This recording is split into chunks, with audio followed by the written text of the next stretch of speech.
Brock is a rock-type gym leader, and so is weak to Misty. Misty is a water-type leader, and so weak to Lieutenant Surge. Surge is resisted by Erica, and I'll save you some brain work. The only gym leaders in the Kanto region that don't hate one another are Sabrina and Blaine. So here's the challenge. My first ever challenge here on YouTube. I, Birdkeeper Toby, a self-proclaimed Pokemon expert, except I'm only really an expert in the lore and not at all in the world of competitive stats or challenge runs. I am going to attempt to play through the Kanto region, and every time I beat a gym leader, I'll be throwing out my old team and stealing their Pokemon. Now this year, I've seen Small Ant's amazing challenge runs and M&J's Grunty Boy steal Pokemon, and thought, much like many of you, that would be cool. I should try that. I've played so many Pokemon games before, but never once have I tried a challenge run like this, a theme team or a Nuzlocke or anything of the sort. Not even a Birdkeeper's bird-only team run-through of any Pokemon game, and to be honest, I'm craving a little bit of extra challenge in my life. And when I thought about stealing gym leaders' Pokemon, I thought, wow, Kanto is the perfect region for this. In no other region do you have a string of 8 trainers who just seem to hate one another like this. Wait, did I say 8? I actually mean 12, because the Elite Four are at it too. Lorelei's ice types get bodied by Bruno's fighting Pokemon, and fighting Pokemon don't do a lot against the ghost type Agatha, and then you go up against the only dragon trainer in the entire game, Lance. All of this with no training in between. But if I wanted to swap out Pokemon between Elite Four members, I'd either need to play some kind of hacked or mod version of the game, which, to be honest, I don't really like. I'd much prefer to use the boundaries that the game has built into it. Or I would have one other option, which would be Let's Go Pikachu and Eevee, where you can access the box even between Elite Four battles. On top of that, I'd further challenge myself, forbidding myself from catching wild Pokemon. This is because 1, I won't need them, I'll have my Pokemon provided to me by the gym leaders, and 2, because in Let's Go, this is a way to spam gain experience and level up. I wanted to make this, actually challenging. And I know what you're thinking. Toby, without hacking or mods or catching, how are you going to get hold of the gym leader's Pokemon? And here enters, for the next part of the challenge, you, the lovely community from over on my Discord server, discord.gg/BirdkeeperToby, which you should totally join, by the way. You, the lovely community, answered my call. We put together a spreadsheet with every single Pokemon that a gym leader and Elite Four member uses in this game, along with their movesets and their levels, and then tried to just assemble on one copy of the game all of these Pokemon. This means that every Pokemon in this run through has one big downside to them. They're traded Pokemon. And anyone who's played a Pokemon game before knows that Pokemon that are traded in start to disobey you if you don't have all of the gym badges. For example, the Boulder badge, which is the first badge you get in this game, only allows Pokemon up to level 20 to obey you. Misty's team goes up to level 19, so almost that level 20 limit. So if I'm taking Brock's Onix and Brock's Geodude against Misty, you can maybe see where this challenge comes into it. I'm not going to be able to overlevel any of those Pokemon without huge risk of them disobeying me in the most critical moments in a battle. Still, Let's Go Pikachu and Eevee are famously some of the easiest Pokemon games, and maybe, just maybe, with all of these rules in place, I've managed to balance out this challenge. Still, you can let me know what I should change about this challenge for future in the comments, or heck, M&J, Small Ant, if you see this, maybe you want to adapt it and give it a go yourself. So, with my rules in mind and my Pokeball Go Plus in hand, I went live on YouTube every Tuesday and Thursday for a month, and I began my adventure, my first publicly available YouTube challenge run, Pokemon Let's Go Pikachu, but every time I beat a gym leader, I steal their Pokemon. Let's do this.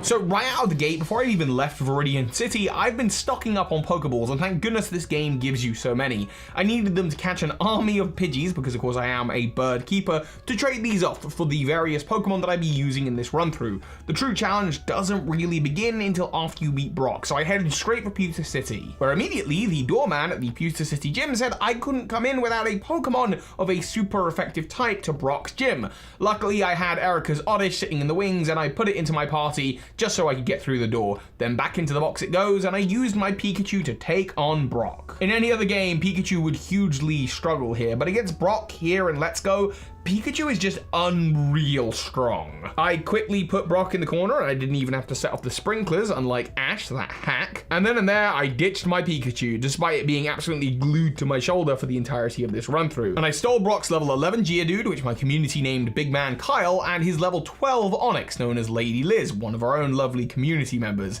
And then I got out of there faster than Team Rocket. Riding on the back of an Onix, I had to think about what my strategy was going to be going ahead. I had suspicions that the early sections of this run-through might actually be harder than the later sections. See, as I mentioned earlier, the Boulder Badge gives me access to that level 20 Obey limit, and battling Misty's level 18 Psyduck and 19 Starmie would be hard, even if I managed to level up both Onix and Geodude to level 20, both being at type disadvantage, and with Starmie being an evolved special attacking Pokemon, I was going to have an uphill battle if I was going to get the Cascade Badge.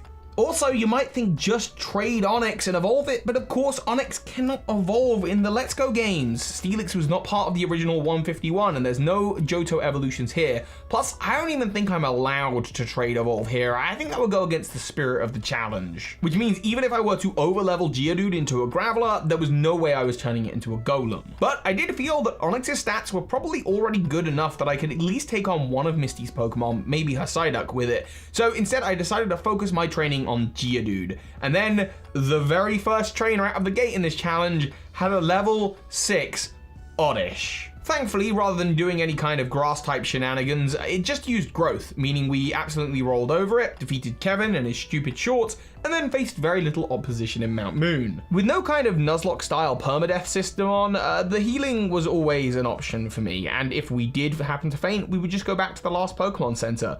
But not dying doesn't make for a good video for the YouTube algorithm, and the algorithm was here to stop me. Literally, my rival in this game who isn't blue, which side note, by the way, if you and your rival in Let's Go both live in Pallet Town, then where do blue and red live? Anyway, the algorithm, spelled incorrectly because I'm horribly dyslexic, was waiting up front of Nugget Bridge ready to absolutely trounce us with his level 12 Oddish, who did use its Absorb, a move that could one-shot both Big Man Kyle and Lady Liz. This was a real problem and left me very unsure what to do. I couldn't just grind up against the minimal experience his Pidgey was giving off before the Oddish came out, and for the first time I'd have to find out if there was a brain hiding under that mop of mine and actually come up with a strategy. And I did. It was a somewhat simple one, but it proved very useful for the rest of the run. And that strategy is called X items. See, every time I fainted against the YouTube algorithm here and his Oddish, I would lose money, so I decided I needed to conserve this limited resource by spending it on an item I might use. And there I discovered an item that I don't think I've ever used in any of my vanilla Pokemon run-throughs ever. The X items, each of which boost a stat by 1 stage up to 3 times per stat. This meant that by boosting my special defense 3 times, Absorb might not one-shot my Onix or Geodude,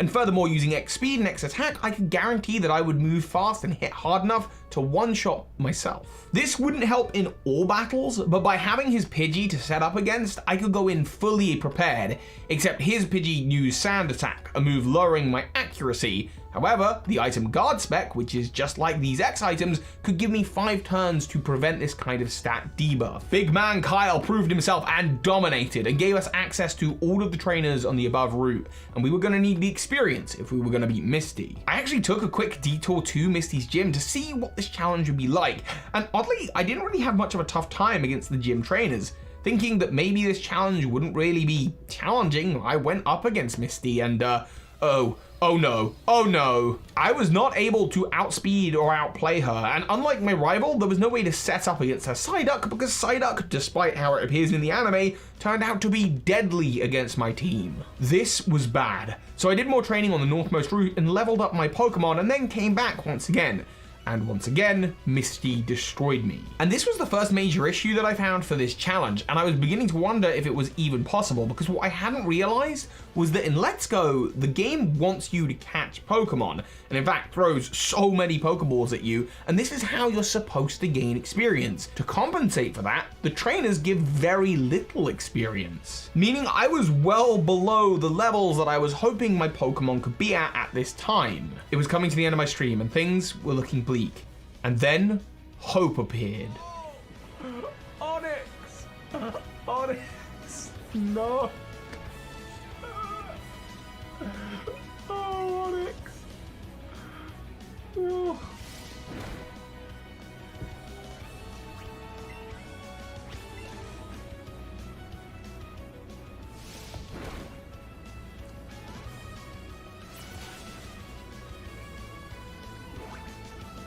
What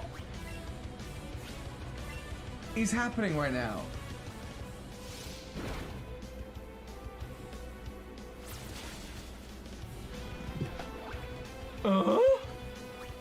You saw right. Onyx survived not one, not two, but 3 one-hit kill moves, with the second being on 1 HP, because in Let's Go, your friendliness with a Pokemon can help protect you from moves that would otherwise kill you. This seemed like a major breakthrough and maybe something I'd be able to exploit in this run-through, and maybe in another run-through in the future that's what I do. The problem is that friendliness depends on whether you are winning or losing fights with your Pokemon, and against Misty, I was losing again and again and again. As well as that, until you beat Misty in the Let's Go games, you actually can't leave Cerulean City, and you can't go back through Mount Moon, meaning the only trainers I had were the ones above the Nugget Bridge, and I had run out of all of them. Well, apart from one. There was, of course, the famous hiker Nob, named after the translator who translated a lot of the original Pokemon games from Japanese into English. This hiker had 2 Pokemon, a Geodude that I could take down easily enough, and then a Machop who was actually really likely to feint both my Geodude and my Onix. In theory, I could keep on battling Nob, taking out the Geodude and gaining a measly 126 experience per battle to try and gain some levels. And that amount of experience would go down with every level that my Pokemon increased. If I was going to take on Misty by overleveling Geodude and Onix, then this could take hours, days even. Grinding against Hiker Nob was not an option here. Things were looking bad, and I needed to end my first evening of streaming and think about what I was going to do. I needed some fresh air. I needed to go for a walk. And a walk is exactly what I did, with a solution that I hope you'll find not too busted and like it flies in the face of this challenge. See, I knew to beat Misty, I'd need to raise the level of my Geodude to 25, then it could become a Graveler. But that would have taken days and days of grinding, and this wasn't a challenge about how much spare time I have, which I don't have a lot of. So I used a feature that Let's Go offers in the form of the Pokeball Go Plus. The very one that I was using at the beginning that is a horrible controller but has one additional feature. You can take a Pokemon for a walk.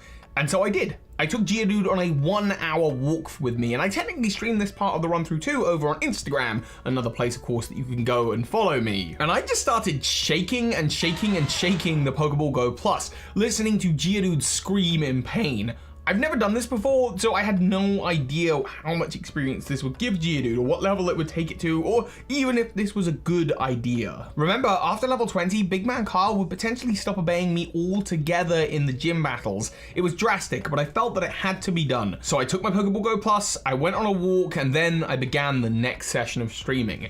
And well, as you can see, 15,000 experience took Big Man Kyle to the point of definitely over-leveling. I then used a rare candy that I got in Mount Moon to evolve my Big Man Kyle into Bigger Man Kyle, and after 2 or 3 times, I managed to find the right combination of healing, sand attacks, and X items that allowed me to get payback on Misty, both for being a great gym leader and also for breaking my heart at age 10 for not being real. And with that, I had done it. I had won my first badge, and while I didn't feel like the Pokeball Go Plus was too broken, I'm not sure how I would have done this without the Pokeball Go Plus, and I'd be interested to see someone accomplish this challenge without it for sure.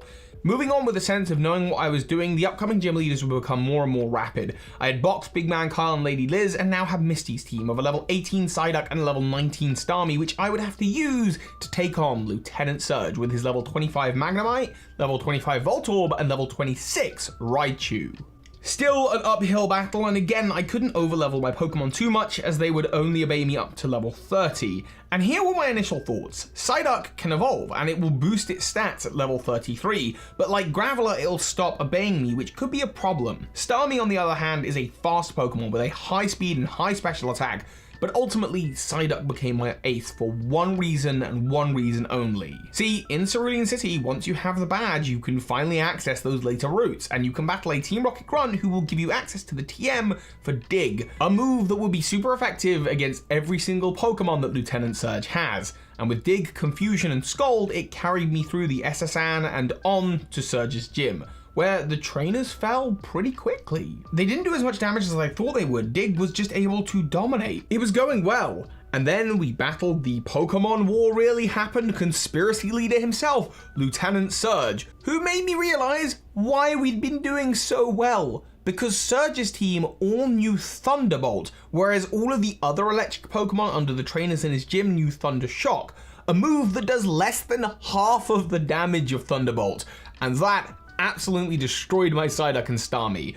I was gonna need to do a little bit more training before I came and battled this gym. Thankfully, at this point in the game, the Kanto region really opens up to you, giving you lots of trainers to battle. I was in a hard position though, and I had to work out exactly how many trainers I should battle, because I could battle every trainer available to me in Kanto, overlevel my team and take on Lieutenant Surge, but then those trainers wouldn't be there for when I needed to overlevel my next team. If I took the experience from battling trainers now, I'd simply be hindering myself later on in the run through. So after a pretty balanced, moderate amount of training, I decided to give Surge another go, and after just a little training, it turned out that between Scald's and Starmie's bulky stats, actually Starmie was the way to go. It became my main Pokemon for the battle, and unbelievably, I managed to defeat Surge quite quickly. So at this point, I was feeling good, not only because in my mind I had taken out the hardest two gym leaders of potentially this whole challenge, but also Surge had signed his autograph for me, the same one that appears in Ultra Sun and Ultra Moon, confirmation that the Pokemon War never happened, and that actually he's just an actor. Phew.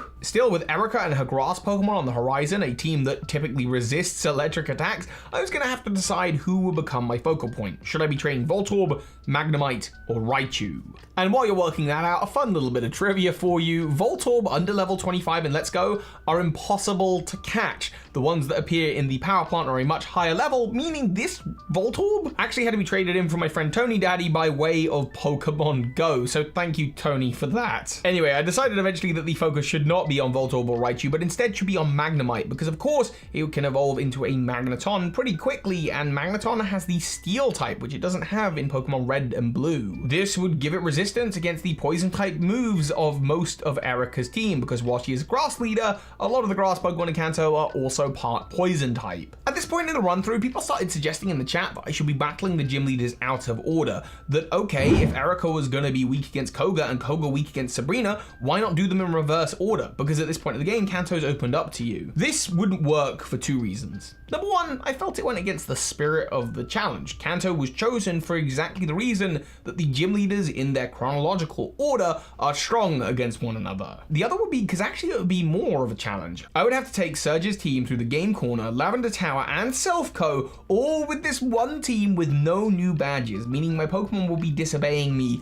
a lot. And even if I did that, I would then have Sabrina's team to take on Koga, Koga's team to take on Erica, and then I would be stuck with Erica's team to take on Blaine. So that would have been a terrible idea. So after getting through the Pokemon tunnel, I was off to Erica. I ditched my Voltorb, Magneton, and Raichu, and now had her Tangela, Weepinbell, and Vileplume. And at first here, knowing that Koga was going to be the next gym leader, I thought that I should focus on Vileplume and then evolving Weepinbell with the Leaf Stone to get Victory Bell and have those Pokemon as my aces. Because they were second stage evolutions and they were poison type, meaning that the poison type advantage the Koga had would be gone.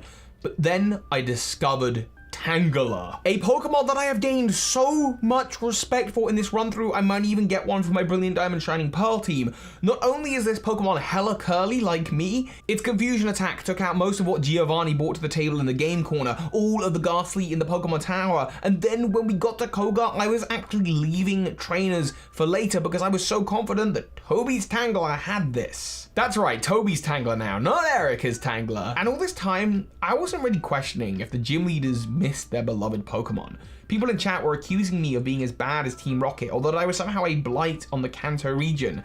And I thought about that. For the first time, I reflected and wondered if maybe I was some kind of criminal. Then I remembered that this is a video game, none of this is real, and wow, this Tangela is cool. It absolutely destroyed Koga in just a couple of attempts using its Confusion attack. Tangela, I love you. Or at least that's what I said as I threw Tangela's Pokeball in the bin and picked up Koga's Pokemon. I now had an army of poison Pokemon to take on Sabrina's gym with, as well as all of Silphco, but Golbat felt like the right choice here. It had access to Bite, Leech Life, and Shadow Ball, all moves with super effective power against Psychic Pokemon that have secondary effects. Bite can flinch, Shadow Ball can lower the special defense of the opponent, and Leech Life can give me health back. So Golbat, with its super fast speed, felt like the way to go. And it was. After stopping Team Rocket's plot and telling them that I'm the ultimate Pokemon thief and better than all of them, I then took on Sabrina and won pretty quickly. And then the trip from Sabrina in Saffron City all the way over to Cinnabar Island is actually really quick. with only one necessary trainer encounter in the Cinnabar Mansion. This one trainer was actually surprisingly hard, but as soon as I got through this scientist, I found Mewtwo's cloning tank and thought about how Ditto is definitely a Mew clone before answering all of Blaine's questions absolutely correctly, because I am a Pokemon master after all. I embodied Blaine in not only the only battle in the whole of this run through where you have type neutrality, but I actually had type super effectiveness because Slowbro is part water type. Gosh, this run through was going so well I almost forgot it was a challenge as I faced off against Giovanni, the final gym leader who has super effective attacks against me, who has a Dugtrio that I just cannot outspeed and that will earthquake my entire team. Uh-oh. Suddenly it felt like I was battling Misty again. Still, I had been streaming this for 3 weeks now, and I picked up a trick or two that involved healing items and X items in the correct order. I knew that ultimately I had to outmaneuver the physical attacks, and I had one Pokemon that could use an attack before Dugtrio hit me. And thankfully, in Let's Go, there's an undercover member of Team Snooze who actually has the TM for Will-O-Wisp there in Viridian City. With Will-O-Wisp, I'd be able to burn the opposing Pokemon and half their physical attack moves, which was perfect for fighting Giovanni. So then I ditched Blaine's team and took on Giovanni's Nidoking, Nidoqueen, Rhydon, and Dugtrio. And I set my sights on the final prize, the Elite Four. And with that, I felt it was time to update the rules of the challenge. See, I felt that the last few gyms had really flown by, and while it was a challenge, there was no real punishment for losing in any way, shape, or form. Something that there absolutely will be when I do my first ever Nuzlocke with the release of Brilliant Diamond and Shining Pearl, something I'm saying now on the channel apparently, so I guess I'm committed to that.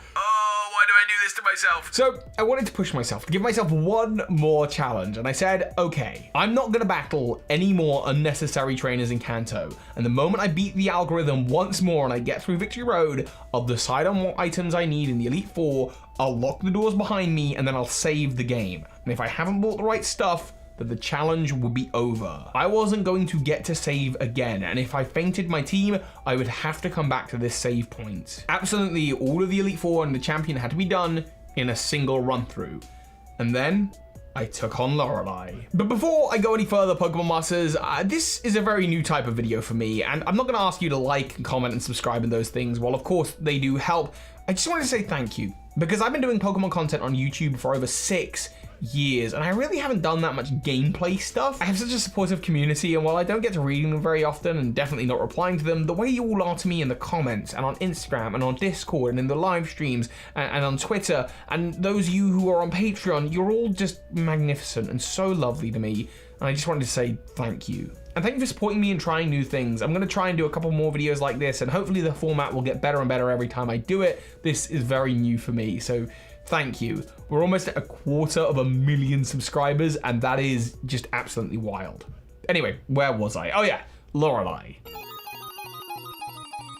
Lorelei dominated Giovanni's team. The problem was here is I was going to need to set up to try and sweep 6 Pokemon, but in the time that it took me to set up enough X defenses and special defenses and attacks and speeds and everything else, they would land a critical hit, and a single critical hit from Lorelei would be enough to kill that Pokemon, and then I'd have to start setting up again. But then I'd be wasting X items, the X items that I needed for later battles in this Elite Four run. But eventually I got that perfect run where I sent out Dugtrio first and used Stone Edge, then let the Dugtrio fall, and then using Nidoking, I could set up and Thunderbolt my way through the rest of her Pokemon and steal her team. Now using the feature that's only in Let's Go, I boxed out Giovanni's team in the middle of the Elite Four, brought in Lorelei's team, and Bruno was much less of a problem than I thought. With a Slowbro back on my team, I could buff the physical defense of my Slowbro and then use X items to Surf and Psychic my way to victory. And while Bruno's Hitmonchan does know Thunder Punch, it wouldn't matter because with X speeds, my Slowbro was able to outspeed even a Hitmonchan. Next was Agatha, who I had to fight with Bruno's team, and I spent my time using X items on my Onix, using ground move Earthquake to obliterate all of her Pokemon apart from her Golbat, which had to take a rock throw to the face instead. No Levitate for her Gengars here, as there's no abilities in Let's Go, and it's not like her Arbok was really going to do anything to my Onix anyway. And what was an Arbok even going to do against an Onix? It's like 3 times the size. All it could do was use Glare, which I would heal up against after using all of my X item buffs, and Onyx prevailed. I was then looking at Lance's team, unsure quite what to do, because unlike the other trainers, Lance is known for not having a full type of dragons. There would have to be surely some kind of mental gymnastics to work out what his team are weak to. Oh, hang on. Lance isn't a dragon leader. Lance is a bird keeper. Look at all those flying types, and the only non-flying type there is the Seadra, and that's water type. I see the weakness here. Using Agatha's Gengar and Thunderbolt, I was able to take on Lance's team and finally steal his dragons. And then it was time. The algorithm was all that was left in my way. I wasn't confident that I could spell the word correctly again. A-L-G-O, Algor, I-T-H, algorithm, Is that right? Yeah, I've got no clue, but I was confident that I could take him in battle. And you know what? I was also confident that I could take on the YouTube algorithm with this video, because if you are here and you are still watching, no matter how many of you there are, and I don't know how well this video will do, you're an absolute legend. So thank you for helping me beat the algorithm just by being here. Also, I did have one other trick up my sleeve. Mega Evolution. Because in the Let's Go games, there are just 3 Pokemon that you can Mega Evolve before completing the Elite Four. And that is Charizard, Blastoise, and Venusaur. And of course, Lance has a Charizard on his team. With that, I was able to sweep through the algorithm and become the champion. I had done it. And so, with that, my first challenge run was done. I have done some kinds of challenge runs before. I beaten Platinum with just the Bibarel once a long time ago, Miyamoto the Bibarel, and I also did a solo Rolo run of Black and White with a Lillipup that was named after my dog Rolo. But this is the first time I've done anything with rules, and to be honest, I really needed this. Over the last year or so, I really haven't played that much Pokemon. I feel like I know these games so well, they're just not a challenge to me anymore. But I'm not a speedrunner either, and the idea of a Nuzlocke just sounds really scary to me. I'm a Pokemon theorist. I love the lore and the world building of Pokemon, but I do think I should do more to try and challenge myself. My best friend I'm supposed to be some kind of YouTube Pokemon expert, right? But I've never even finished a Pokemon Nuzlocke challenge. I've never even tried before. I've traveled across all the regions of the Pokemon world, collected all the gym badges, caught lots of Pokemon, but I've been so scared to fail that I've never even tried. So feeling nostalgic, I busted out my copy of Alpha Sapphire. And yes, I say nostalgic because Alpha Sapphire came out 7 years ago, and set off to do my first bird-only Nuzlocke. No, not flying type only, bird-only Nuzlocke, because I'm a bird keeper. Let's see if I could soar high in Hoenn. So, straight out of the gate, opening cutscene is absolutely beautiful, showing the original version from Ruby Sapphire and then evolved into this new version for Oras. I've moved to the Hoenn region where I meet my rival May in Little Root Town, and she tells me to find the lovely Professor Birch, who is in trouble and offers me a selection of one of 3 Pokemon to help him. Obviously, I choose the only correct option here, Mudkip, which... Oh wait, this is bird only. Swampert has wings? Fins? Can Swampert not be a bird? Ugh, okay, I choose Torchic, which is the only bird available to me. And with this being Alpha Sapphire, again, this is an added level of challenge, because Alpha Sapphire focuses on Team Aqua and Kyogre. It's got that big focus on there being too much water, and this is a little fire chick called Katsuka. However, we begin our adventure together around Hoenn. I'm confident we'll be able to take on this challenge. And Hoenn actually has a whole host of bird Pokemon, and one which I overlook commonly is Wingull. It is everywhere in the Hoenn region. I called one and called it Penguin, and knowing that against the first and second Pokemon gym, Penguin would actually be really useful to use. See, the first gym is a rock-type gym, and so is therefore strong against both flying and my fire-type starter. I was also determined not to over-level my Pokemon, not allowing my Pokemon's level to exceed the level of the gym leader, meaning I wouldn't be able to evolve Katsuka. So Wingull's water move would be invaluable to helping me get that first gym badge. There was another potential option for a water grass type bird, and you might think, what do you mean a water grass type bird?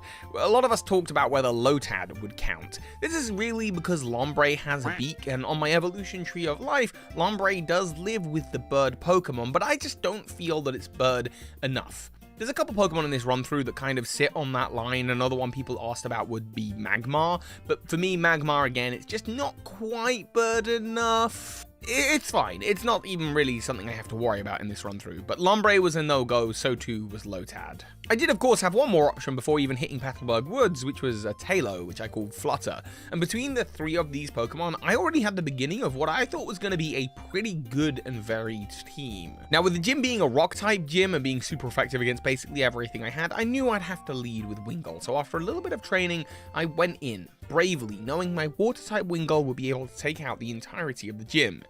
And then this happened. That did nothing. No! Penguin! Penguin! Oh, that's bad. That's like really bad. That's like horrendously bad. Penguin was just the first casualty of the Nuzlocke. I was in a position here where it was Nosepass versus 2 Pokemon that I didn't want to lose. I also had deliberately not over-leveled myself, so I wasn't going to be able to just sweep here. It really felt like the Nuzlocke could end right here at the first gym. I was beginning to regret the decision to not over-level my Pokemon, but you can see the timecode of this video. You know it doesn't end here. And that's because I sent in Flutter. I decided that if either of my remaining Pokemon, Katsuka or Flutter, were going to die, Flutter was the one that needed to faint. I could catch another Taillow, but I could not catch another Torchic. And at this point in the game, Flutter still has the low-level move Growl, which I use to lower Nosepass's physical offense dramatically, and physical offense is all Nosepass really has. With lowered attack, I was able to survive so many of its moves and heal up with Potion, and then combined together, my 2 Pokemon, Flutter and Katsuka, were able to win us our first gym badge. And this was just one of the first times that Flutter came in super clutch. Feeling pumped about winning my first gym badge, I traveled on to Dewford Town, and you know what? There's no story beat here. It's a fighting gym. I aced it. Katsuka evolved, and I completely dominated my way through the second gym. Nothing of note happened. This was just a string of trainers that I was super effective against. On my way to Marvel Gym, I went on one of the routes I hadn't caught a bird on before, and I caught yet another Wingull to replace the one lost. There is a sort of species clause in Nuzlocke, but if you've lost a team member, then you can, I believe, catch another replacement team member. So, with Wingull everywhere in the Hoenn region, I knew that I'd always have a Wingull somewhere on the team. This one is Cerebi.net, who isn't going to be particularly helpful for the third gym, because the third gym comes jam-packed with electric Pokemon who are going to be strong against my flying types, and Magneton is an incredibly powerful Pokemon.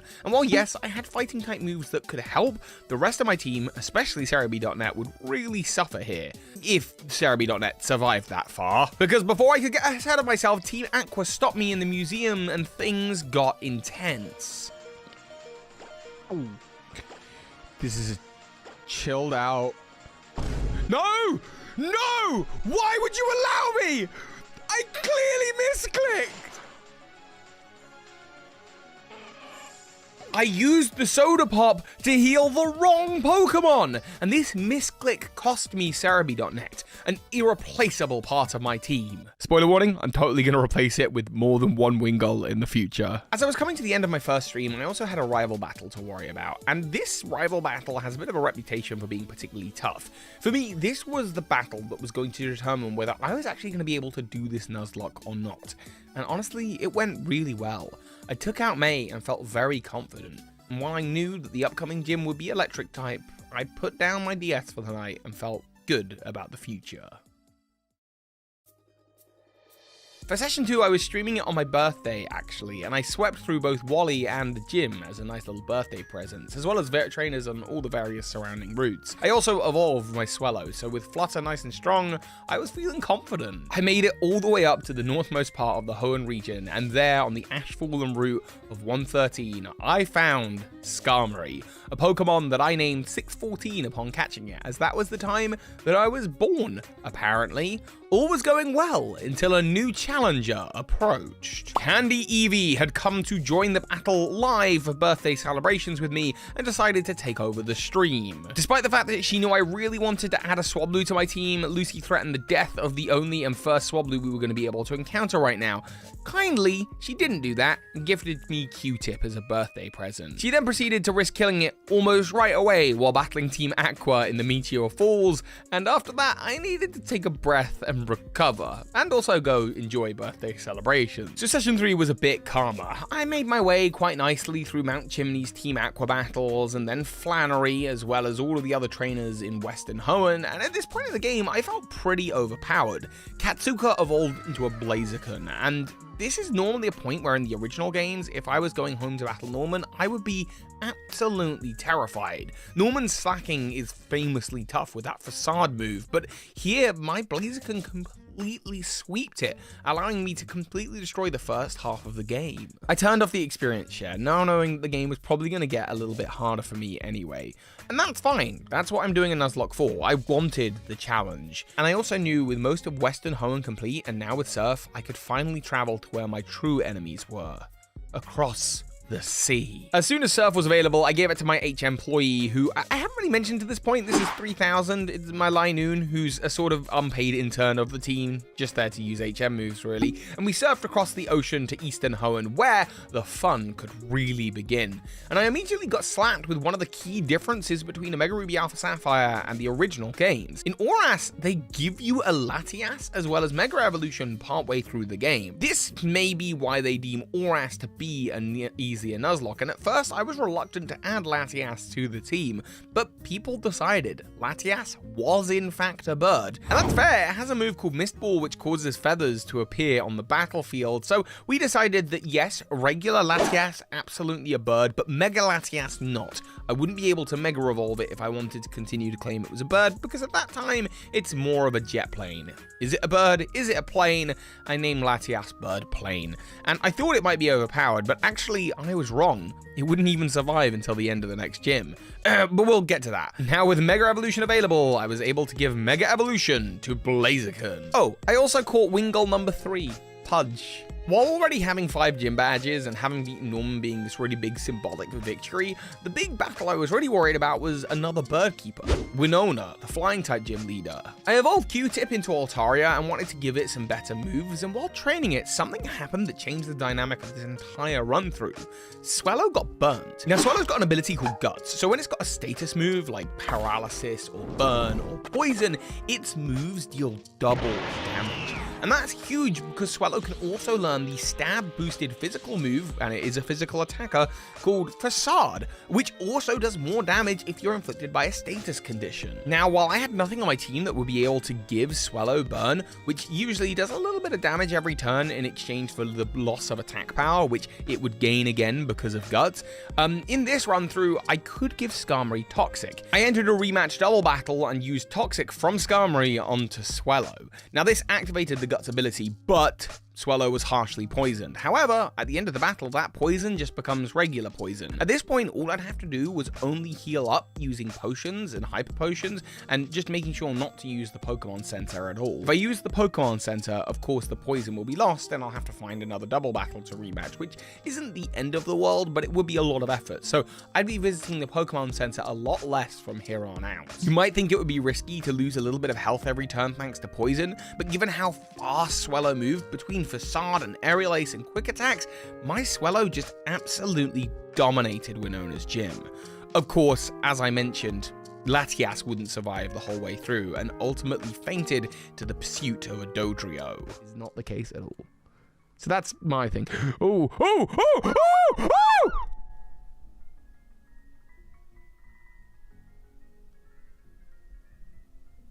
Certainly, Latias, I'll catch another one. At this point, my team was beginning to feel pretty stacked. Katsuka, Fluttered, 614, and Q-Tip. They were all powerhouses. Pudge unfortunately fainted to a random trainer's Milotic. Who has a random Milotic? In the rain, by the way, but I managed to survive and make my way to Mount Pyre, where in Lily Cove I was able to get the Mega Stone for Altaria. Now, I already had the Mega Stone for Blaziken, so Mega Options, baby!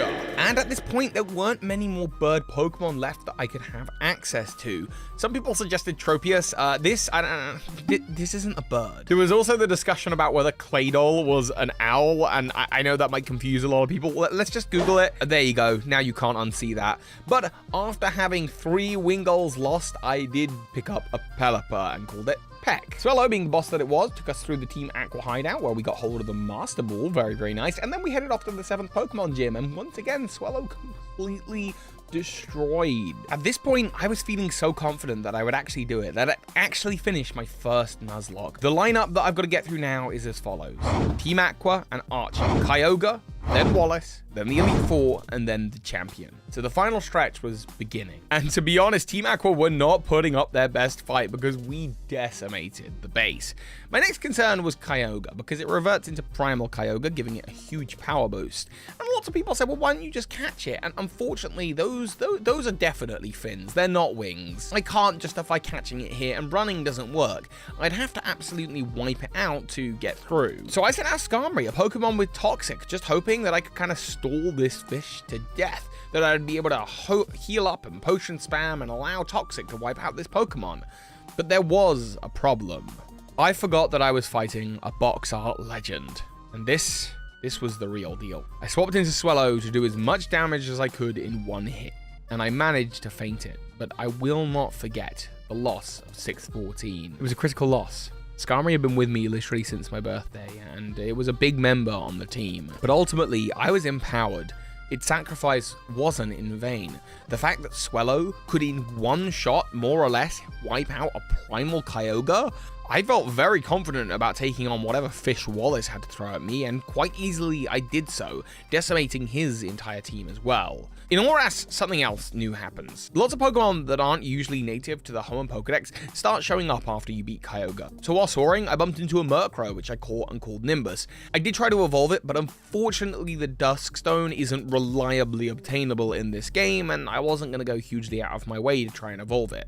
I thought this would help me though against Phoebe of the Elite Four, and actually all of my teammates were starting to see how they would blend in together with the Elite Four. Mega Altaria with its fairy type could take on Drake, Katsuka could take on Sydney or Glacier or Steven.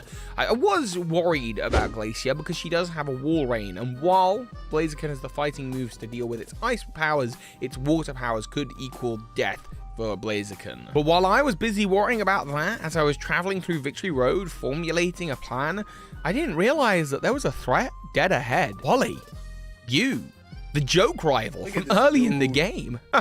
That's cute. He's got an Altaria. I have an Altaria too, and mine's Mega, so using its fairy powers, I didn't take any damage from its dragon type moves. I set up 6 dragon dances, and with the fairy power behind me, began the sweeping assault. Or at least I thought it would be a sweeping assault.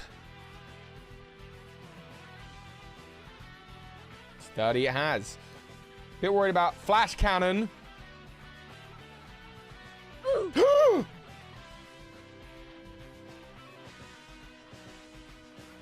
I would avenge Q-Tip. I swept through the rest of his team in a furious rage, now just with 4 Pokemon on my team before the Elite Four. The pressure was on, and this was not okay. I needed to be calmed down. I needed to be soothed, but I was so angry, so devastated. There was only one sound in the whole Pokemon world that could calm me down. It belongs to a legendary bird. See, in Oras, like I mentioned with Murkrow, after you get Primal Kyogre, certain other Pokemon appear, and there is a legendary bird that appears in Alpha Sapphire specifically, Lugia, the leader of the legendary birds. I had my Master Ball and I discussed it with the chat, and they decided that given that Lugia is weak to at least 2 of the Elite Four members, this wouldn't be too overpowered. So I went out of my way to go and catch Lugia. I did the side quest with the Deep Ski Scanner and then battled it, catching it with my Master Ball. I left the Sea Marvel and hit the button to soar and headed towards Evergrande City when then there was another Mirage area that appeared. The Mirage Island that's in the crescent moon shape, where yet another legendary bird sits. No, I'm not talking about Zapdos, Moltres, or Articuno. I'm talking about the croissant-shaped duck swan Pokemon Cresselia. And look, I really was reluctant to add yet another legendary Pokemon to the team, but I did a poll and everyone said, yeah, this is a bird. Biologically, I think it's probably closer related to a croissant, which is what I named it, and the Lugia cheese. But at least now I had a final team ready to go up against the Elite Four. Katsuka the Blaziken, Flutter the Swellow, Nimbus the Murkrow, Peck the Pelipper, Croissant the Cresselia, and Cheese the Lugia. 6 Pokemon and 5 trainers left to go. I did some prep work for the final stages, finding some TMs that I thought would be useful and giving them to my team. This was my first Nuzlocke, and I'd really come a lot further than I expected, to be honest. I genuinely expected to be out at this point. I will definitely play a harder Nuzlocke in the future, and actually there was a Nuzlocke before this. I've sort of lied a little bit. This isn't the first Nuzlocke I've ever attempted. There was 1 hour about 10 years ago where I was playing Pokemon Pearl version and I thought I'd give it a go. I took a Piplup and that Piplup fainted on Route 1. And that was the end of it. This is my first time getting this far through. I genuinely was put off Nuzlocke after that, thinking that they were just impossibly hard, and yet here I was, now at the gateway of the Elite Four. I'm enjoying myself, and I hope you're enjoying watching these challenge runs. I don't know what I'm gonna do next, but I'm really just enjoying making these and putting these out into the world. Which, by the way, if you are enjoying, all I can say is just thank you. Please check out the other challenge runs that are linked in the description. The watch time on YouTube means a lot. It really helps my channel grow and keep on getting pushed out to new people, and also dropping a like or a comment on how you would have done things different. Again, always very much appreciated. Anyway, I had come all this way from Little Root Town with my Torchic and my Tailo to this place, to the Elite Four, and after a little bit of prep work, all went exactly as I hoped. Well, almost exactly. Sydney was first, and between speed boosts and power-up punches, Katsuka led the way through Sydney, with Flutter providing support.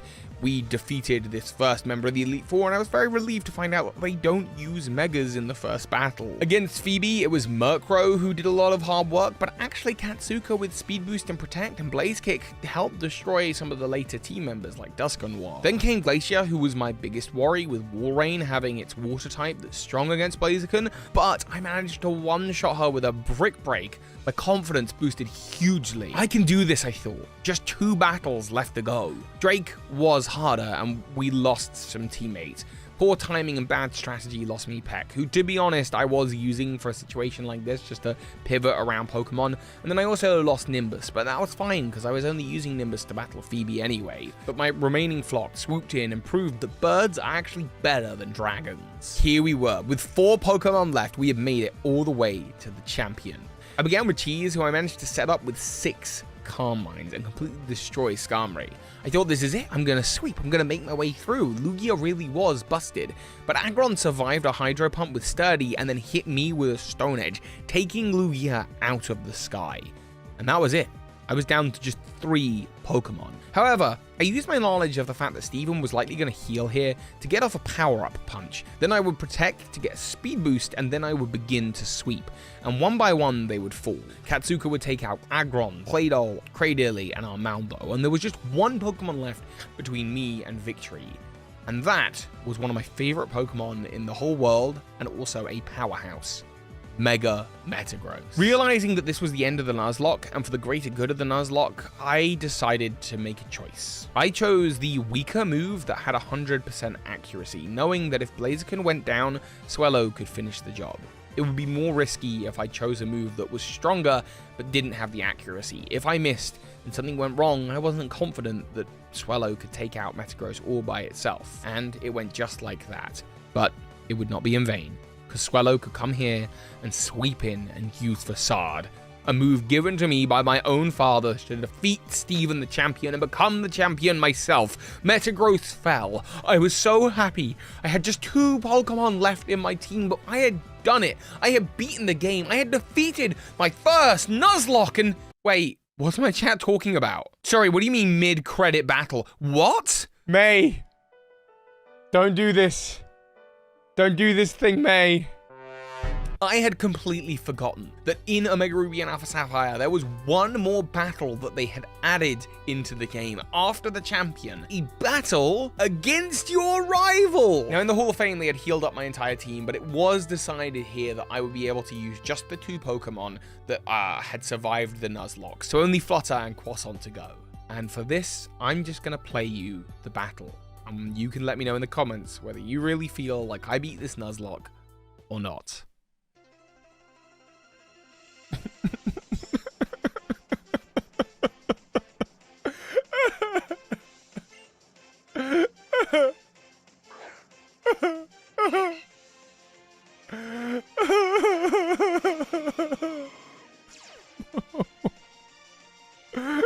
No! For this battle, I am only allowed to use 2 Pokemon, Croissant and Swellow.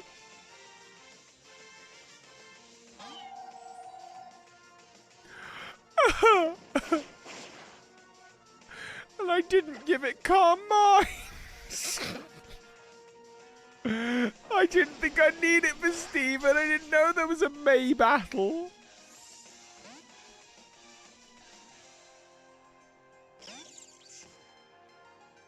Whatever. Oh, whatever. I'll kill you too, Raichu.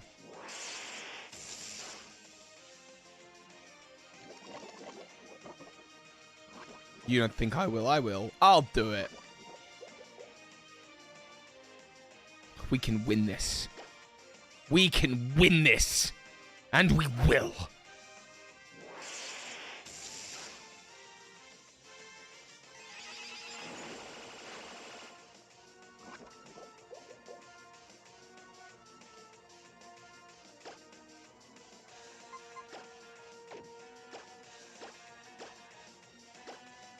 We will win.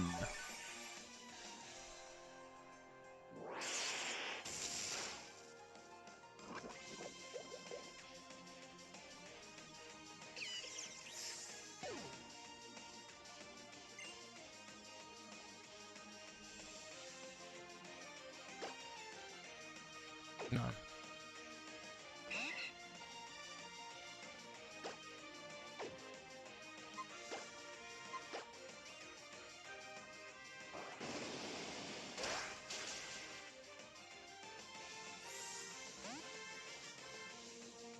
She's toxic, really. A cargo, eh?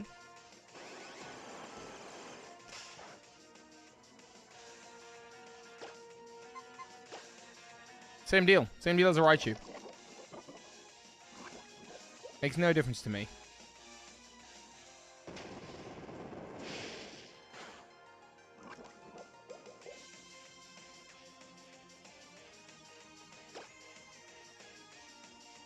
Nearly hit Aura Beam by accident there.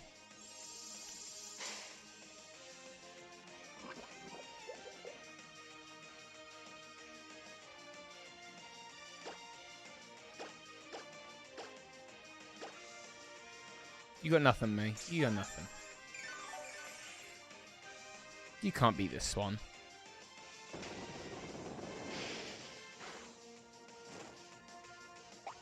Would have been so good against Swellow. Swellow would have loved a Lava Plume. I wonder what Lava Plume's chance of burning is. Oh, I'm going to take a risk. I'm going to stop it to flutter and hope that Lava Plume burns.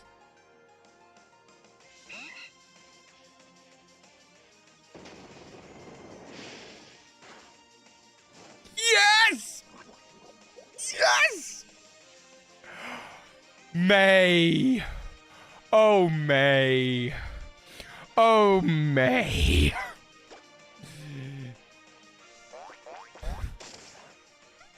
You have done that yourself.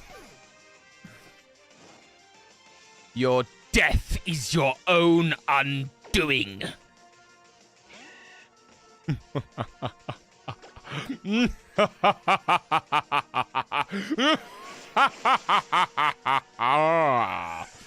Oh, May.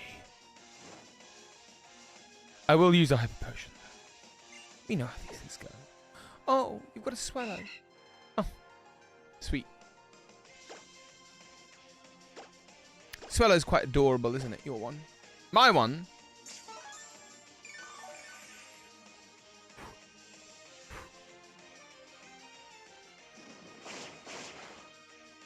Oh, that's sweet.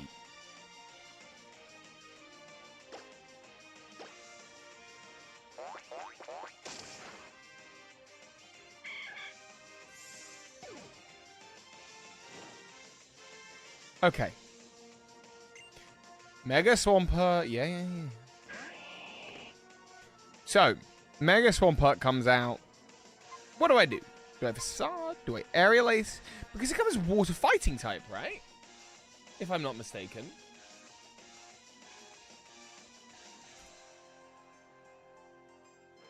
It, like, gains a weakness. No, it's Water Ground. What am I talking about? What on earth am I talking about? That's just Facade. I think Mega Swampert is very cool. I also think I'm going to one-shot it. One shot, one kill. Oh, I didn't one-shot it. Flutter! Flutter.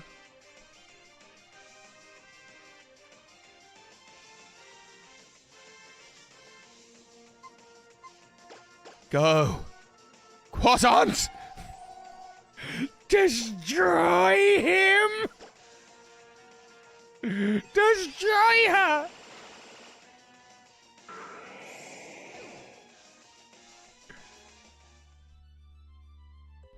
And with that, I had done it. I had completed my first ever Nuzlocke. Now, I chose Omega Ruby and Alpha Sapphire 1 for the nostalgia, because it had been a while, and 2 because I looked up lists of Nuzlockes, and most people ranked Auras relatively low, suggesting that it was a easier one to do. But I don't mind. The challenge in this was perfectly fun. I was able to tell a story, but also rewarding. That said, I don't know whether... So I'll admit, I'm pretty mean about Ash Ketchum, a novice Pokemon trainer who, despite years of trying, has only recently beaten a proper Pokemon League for the first time, and only because he had a legendary Pokemon on his team. But that's okay, because Pokemon Legends Arceus has no Pokemon League. So over on Twitch, I've been playing through as if I was Ash Ketchum, only allowing myself to train with Pokemon that Ash Ketchum has caught throughout his time in the series. The only difference is I'm not going to be randomly releasing teammates, ditching them there forever, and promising to come back and see them again soon. Yeah, man, I missed that Pidgeot. So, having played the games a few times before and armed with the full Cerebi list of available Ash Ketchum Pokemon, I jumped on live on Twitch and began my adventure. Pokemon Legends Arceus, Ash Ketchum Edition. Opening up the game on Prelude Beach, I was greeted by 3 options for Ash right away: Cyndaquil, Oshawott, and Rowlet. All 3 of these Pokemon are Pokemon that Ash Ketchum has journeyed with in the past, which should put me in a really good position to start, right? Wrong. Stupid Ash Ketchum rarely evolves his starter Pokemon. All 3 of these Pokemon have never fully evolved, with him only ever evolving his Cyndaquil into a Quilava, but on top of that, even if he had evolved them, I wouldn't be able to use them. That's because in this game, these Pokemon evolve to their Hisuian forms, which Ash Ketchum has absolutely never had. So with that in mind, I right away picked Cyndaquil, knowing at least I could evolve it into a Quilava, which he did evolve it into sometime during the Sinnoh arc of the anime. I did all the regular in-game shenanigans, met Kamado, annoyed Silene, battled Ray, and ooh, what's that? I want one of those. And in that, I got into the first open area of the games, the Obsidian Fieldlands, and this is where I'm first going to be able to try to formulate some kind of team for Ash Ketchum. Of course, there is Pikachu, and if a space-time distortion were to appear, not that it would at this point in the game, I could get a Gengar. Not a Haunter, because despite it being there on the site, I actually don't agree that he ever actually had the Haunter. It was only really part of an episode and never caught it. I could get Ash's Apom, which he later traded to Dawn for a Buizel, and speaking of which, I could get a Buizel, Mr. Mime, which he does now use in Pokemon Journeys, Heracross as a powerful bug fighting type, the entire Chimchar line, the Starly line, and finally, if I was really lucky, Snorlax. And I say really lucky, because some of these Pokemon are going to be easier to catch than others, with Buizel and Starly joining the team pretty early on, but Pokemon like Snorlax were only available as well. Scary alpha Pokemon. There was a mystery gift event happening at the time that allowed me to pick up a few extra Pokeballs, and with the early template for a team in place, I battled Mai and the first alpha Kricketune. This is where right away I had my first brilliant thought, which was, you know, this run would be really easy if I just go catch that alpha Snorlax right now.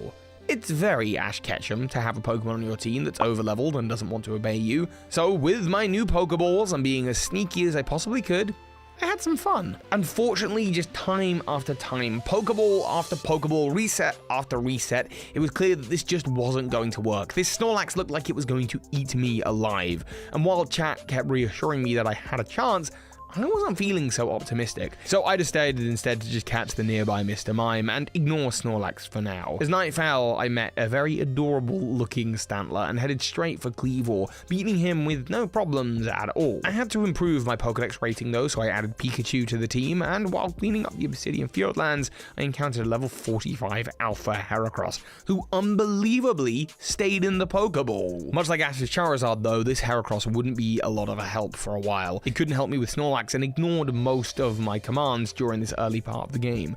But it was good to have it there as a centerpiece to the team, and whoa, it's huge next to the other Pokemon. And with Ash's Survey Corps ranking high enough, I headed off into the Crimson Mirelands, where things get kind of sparkly. At this point, I had evolved my Cyndaquil into a Quilava. I had totally failed Gengar, and while I had spotted a Chimchar, it was such a rare encounter that it ran away, I wasn't able to get one. But pushing into the Crimson Mirelands, there was one Pokemon I knew I could get around off the team right away. Turtwig, my favorite Sinnoh starter. While it would be starting at a lower level than the rest of my team, the diversity of types was really needed, and there was one other Pokemon in the Crimson Mirelands I could get. Goomy. Though I wouldn't be able to get it at this point. In order to get it, you need the Basculegion surfing ability, and as far as I can tell, Goomy wasn't even going to provide me with anything useful. While normally having a pseudo-legendary on the team would be amazing, Ash, once again, never actually had a Hisuian Goodra. Yes, he evolved the pseudo-legendary, but not into this form, so I wouldn't be able to evolve my Goomy. The Crimson Mirelands was honestly quite dull, with Ursaluna going down pretty easily. In fact, I really felt we were all beginning to fall asleep. And then the stream got very excited when they heard this.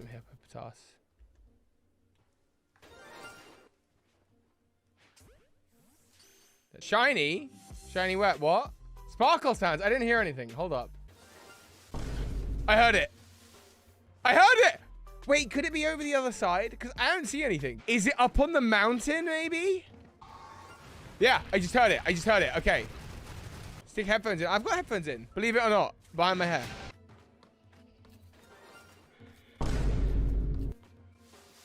I know what it is. It's so weird. Because I keep hearing... Look. The noise keeps playing whenever I press this button on my Stream Deck. This sparkly noise was in fact a button on my Stream Deck designed to reawaken the people watching live. I admit it's a cheap trick, but thank you Hawks for suggesting this to me. I thought it was super funny. Unfortunately though, it would backfire as I would become the boy who cried shiny wolf the moment I took a step into the Cobalt Coastlands where a shiny Pokemon genuinely appeared. But digressing, Cobalt Coastlands, what do I have access to? The team is getting stronger, and at this point I added an Apom to the team caught on Apom Hill. Riolu and Lucario are also available, but I just couldn't find them. However, during my search, I did find something else. Different Pokemon out here as well, which is always nice.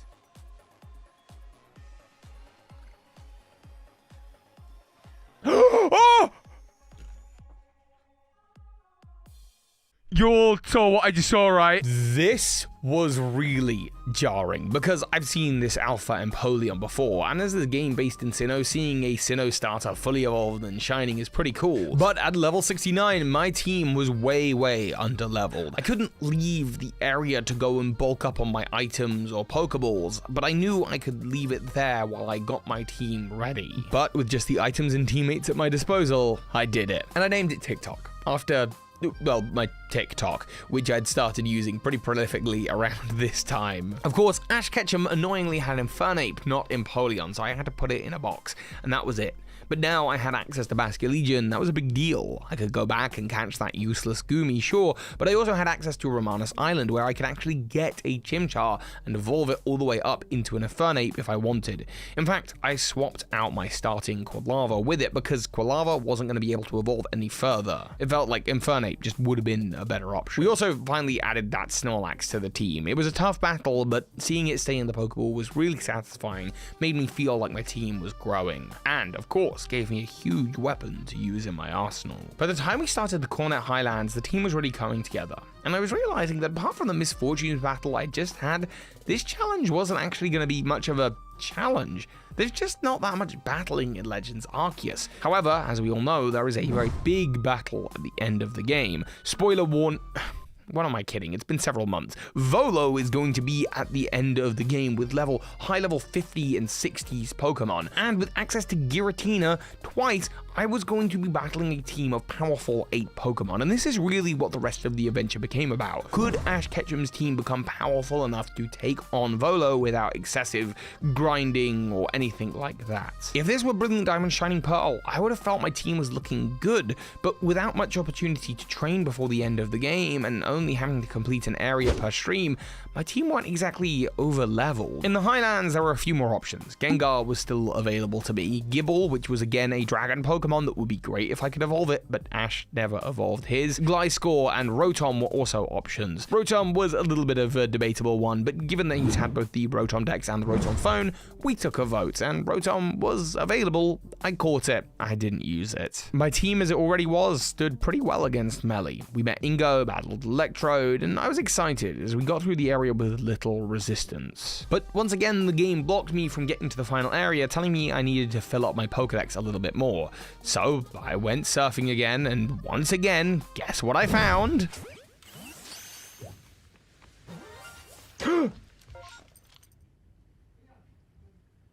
I just got a shiny Empoleon like 5 minutes ago! As it happens, the Piplup line must really like me, but clearly didn't like Ash Ketchum, who never caught one. It went to a box, and actually eventually I traded it with a viewer for a shiny Voltorb. Thank you for the shiny Voltorb, I love it. I just always wanted one. I think it looks super cool. Hopefully they enjoy the Piplup. The Penguins, though, were just a sign of the icy tundra that was still to come, the Alabasta Icelands at the end of the game. There were 2 Pokemon that I could catch here to beef up the team. Lucario and Glalie were my options, and while instinctually I wanted to go catch the Lucario because it's pretty cool and has cool typings, I'm still thinking about Volo's team on the horizon. And against the Togekiss, the Arcanine, even the Giratinas, I just didn't fancy Lucario's chances. But against much of Volo's team, I actually thought Glalie would be really cool, and kind of a secret weapon against Giratina. So I caught Glalie, added it to the team, and battled my way through the Reggie Temple against Savvy and the Delta Avalugg, and towards the late game. This, at this point, is just a corridor of events. A battle against Benny, and then finally Kamado, before Dialga or Palkia, then the Misfortunes, and then Dialga or Palkia again, before we get to enter that post-game. This string of battles, though, is incredibly tough, because you haven't spent much of the game battling with Pokemon, building your Pokemon's levels. Starting with Benny, I sent out Snorlax up against Miss Magius, a nice type matchup that gave me an instant win. Sneasler came out next, which died to my Staraptor, now stronger than ever, then Gardevoir, which was easily dealt with, and then Benny sent out Gallade, which actually took out the majority of my team, constantly refueling its health with Drain Punch. It was only through a lucky little dancing sesh with Torterra I was able to beat Benny and put him behind me, before moving on to Kamado at the top of the mountain. And this was a fun battle. Also, what was great and really setting the epic mood was the satchel on the floor. Someone dropped their bag on the summit of Kamado. Is this your bag? I knew that Kamado ran a Braviary on his team, so I opened up with Pikachu, which was a great opening for me. But then I had to switch into Glalie, recovering the fight after Braviary survived. Next, I played a game of Rock, Paper, Ice against Golem, which did not go well for me at all, and I had to switch into Torterra, which Leaf Bladed through the Golem. I managed to make his Snorlax drowsy, so nothing new there, and after dispatching it, Clefable was his last Pokemon, which was destroyed by Heracross. With that, Ash Ketchum had really beat the main part of Legends Arceus. That's because nothing that happens after this point is a challenge. It turns out it's really easy to beat this game as Ash Ketchum, although we still have the big battle on the horizon. We defeated the Time-Space Gods as well as the Misfortunes, and finally Ash Ketchum is the master of the Hisui region. But we also have to remember that Ash Ketchum, as seen in the Pokemon movies, has met almost every single legendary Pokemon, and now into the post-games, as dictated by Volo, the big challenge at the end, I would have to do exactly that. Meet each legend and catch them.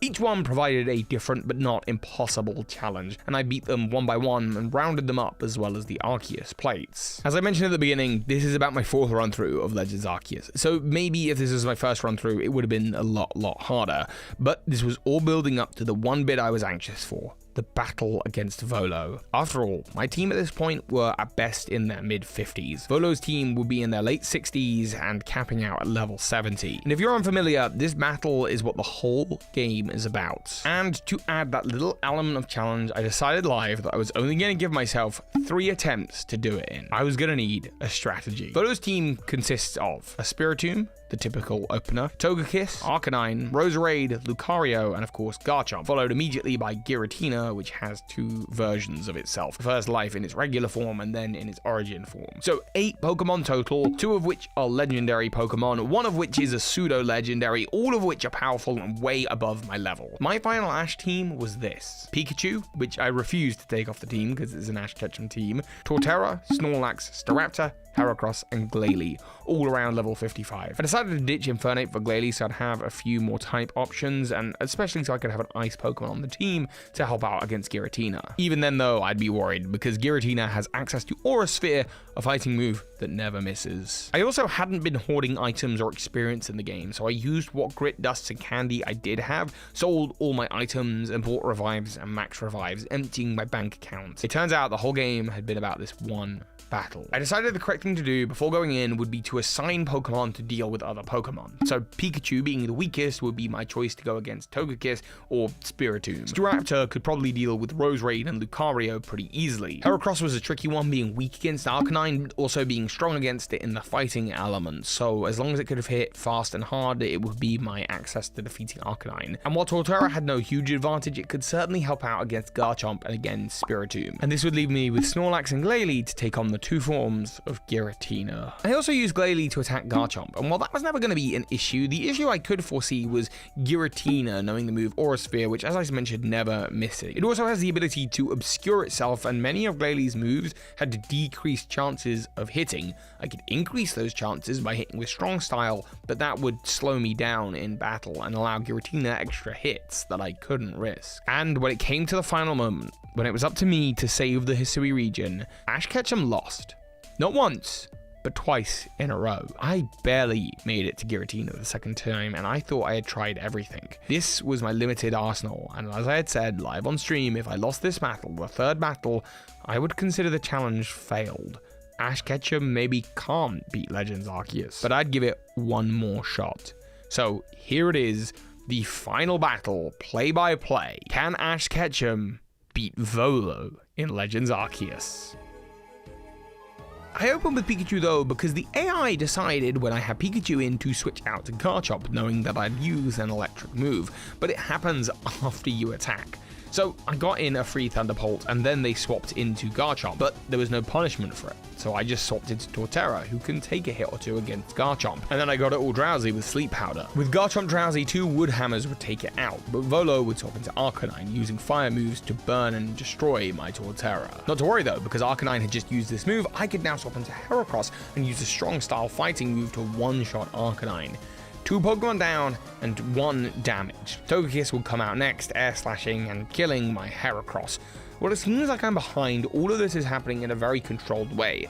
I have access to a few revives and even max revives. I sent out Glalie and used an ice move, icicle crashing my way to victory. Volo sends out Lucario to counter the Glalie, and I send out the Staraptor to counter the Lucario. Amazingly though, my Staraptor actually loses here, leaving me with just 1 Pokemon left. Snorlax. We managed to get Lucario down and all I'm left with is Snorlax, but here's the beautiful part. I had some handy max revives, and Snorlax is a bit of a wall against the remaining Roserade and half-health Spiritomb, who definitely will take more than 1 move to wipe out Snorlax, giving me time to bring back Staraptor, which can take out her Roserade, and then we're just left on her Spiritomb. And this is why I was kind of annoyed that I didn't manage to paralyze earlier at the beginning of the battle. The whole not paralyzing it could have cost me the entire battle, as it was now able to freely use moves against me while I tried to heal up my team. I sent out my now revived Pikachu to get that paralysis that I was hopeful for before, and decided to use this as a point to decide who's getting a revive and who's getting a max revive. I decided that even at full health, I knew that Glalie would go down to a single Aura Sphere, so a max revive would actually be wasted against my chief weapon against Giratina. As I juggled up my Pokemon and used healing items, I had a choice whether to revive Pikachu or not. But I decided that I had to, because while Pikachu would immediately die to the first hit from Giratina when the battle restarts, if I took on Giratina that way as Pikachu with my opener, then the first shot from Giratina would kill, my Pikachu would faint, and I would have the option with what I wanted to lead with next. Able to get a move out with a Pokemon without worrying that it would die to Giratina instead. So Ash's Pikachu was the ultimate sacrificial electric mouse. And at this point, I think it's just better that this final battle speaks for itself. This is it. The best setup I could have possibly hoped for this battle. I'm fighting Volo.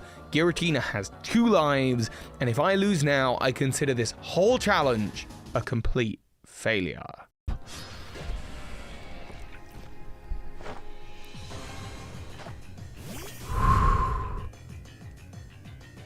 So Earth, oh, it's instantly obscured, right? Because of, oh no, that's not what that is. That's just, okay. So.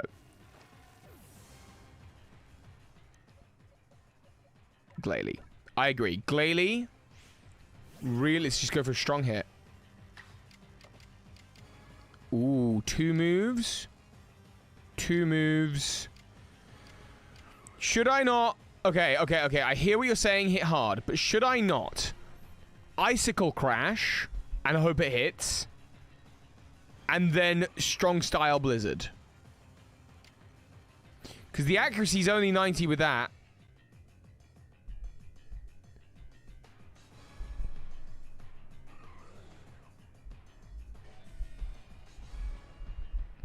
He might obscure. He only obscures because of a move he uses, Shadow Force. I think Icicle Crash and then Blizzard. Come on. It's only 10%. Yeah, okay, cool. Come on. Just hit. Yes! Yes!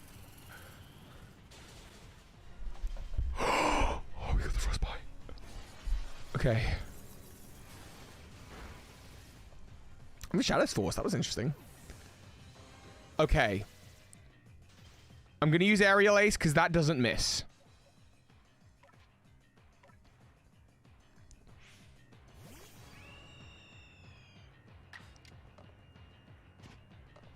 Before I Aerial Ace, do I max revive or revive on Glalie? Because hold up, here's the thing. First fight is massive. After this, it gets full health again. Aerial Ace is great because it doesn't miss. The question is, should I be using this opportunity to revive? Probably not. I need the Aerial Ace to kill, and there's no way it doesn't kill me in one hit.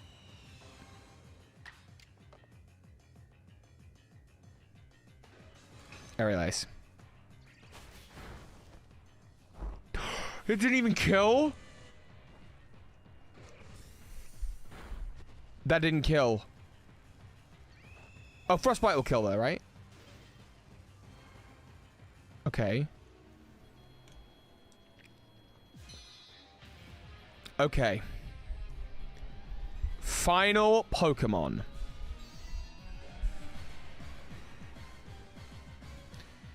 It is currently obscured, I believe.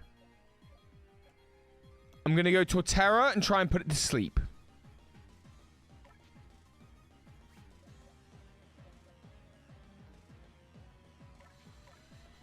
Right?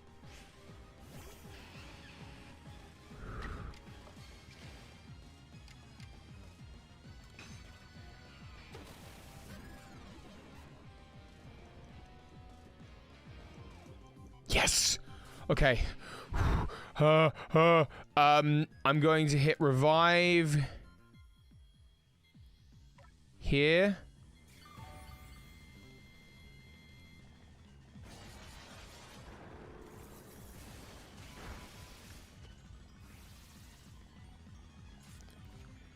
And I'm going to hit max revive.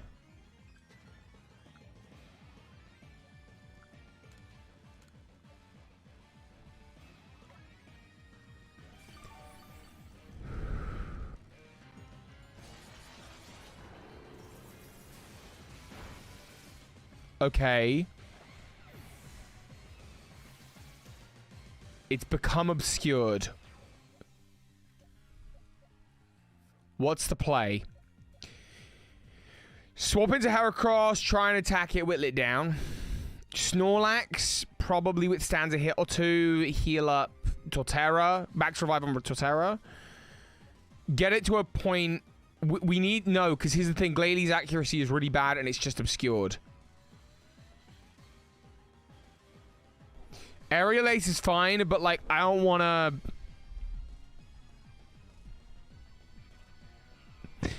I'm going to send out Snorlax, I'm going to max revive Torterra, and then I'm going to start chip damaging it with Heracross and Staraptor until the timing's perfect to send out Glalie. That's the plan.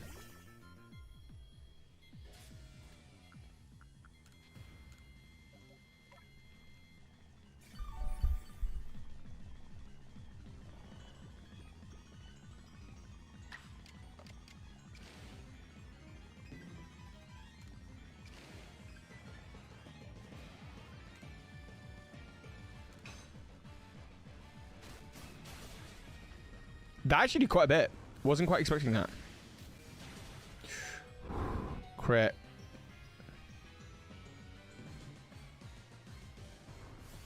Okay, no longer obscured. Actually puts it in really good range for Glalie now.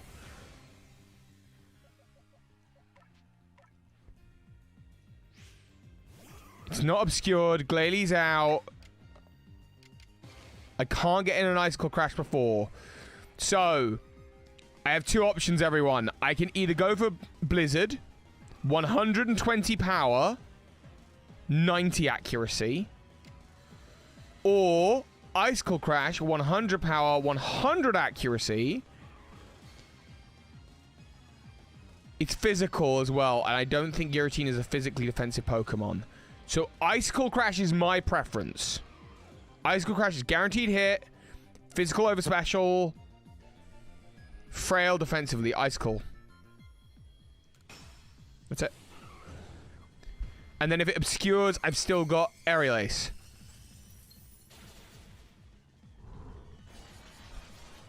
Okay. Strong style Aerial Ace, right? That's all that's left. I also have Heracross, but like, and Torterra, actually. But I think we're just trying to get Aerial Aces in. Crash, you do not have the luck. Not wrong. Nice! 2 Aerial Aces. Can Ash actually do this? Can Ash Ketchum actually do this?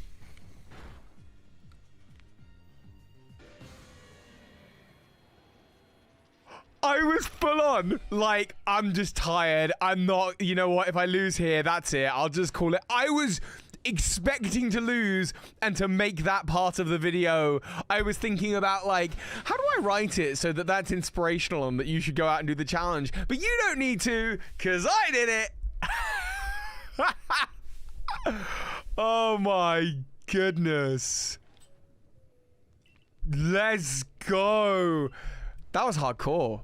That was like the most intense Pokemon battle I think I've ever had. And with that, it turns out that Ash Ketchum can beat Pokemon Legends Arceus. Thank you so much for watching. I know this was a less challenging challenge run, but hopefully it was still a lot of fun. If you want to see some of my other challenge runs, I've tried doing Brilliant Chime and Shining Pearl with just a Bidoof, but also Have you ever heard the creation myth of the Sinnoh region? The original story? In the beginning, there was only a churning turmoil of chaos. At the heart of chaos, where all things became one, appeared an egg. Having tumbled from the vortex, the egg gave rise to the original one. This is thought to be the origin story of Arceus and the Sinnoh region. But there is a secret second chapter to this myth that not many know. For then, from the chaos came another egg, and from it came the even originaler one, and its name echoed throughout the chambers of time. Maya, the Bidoof.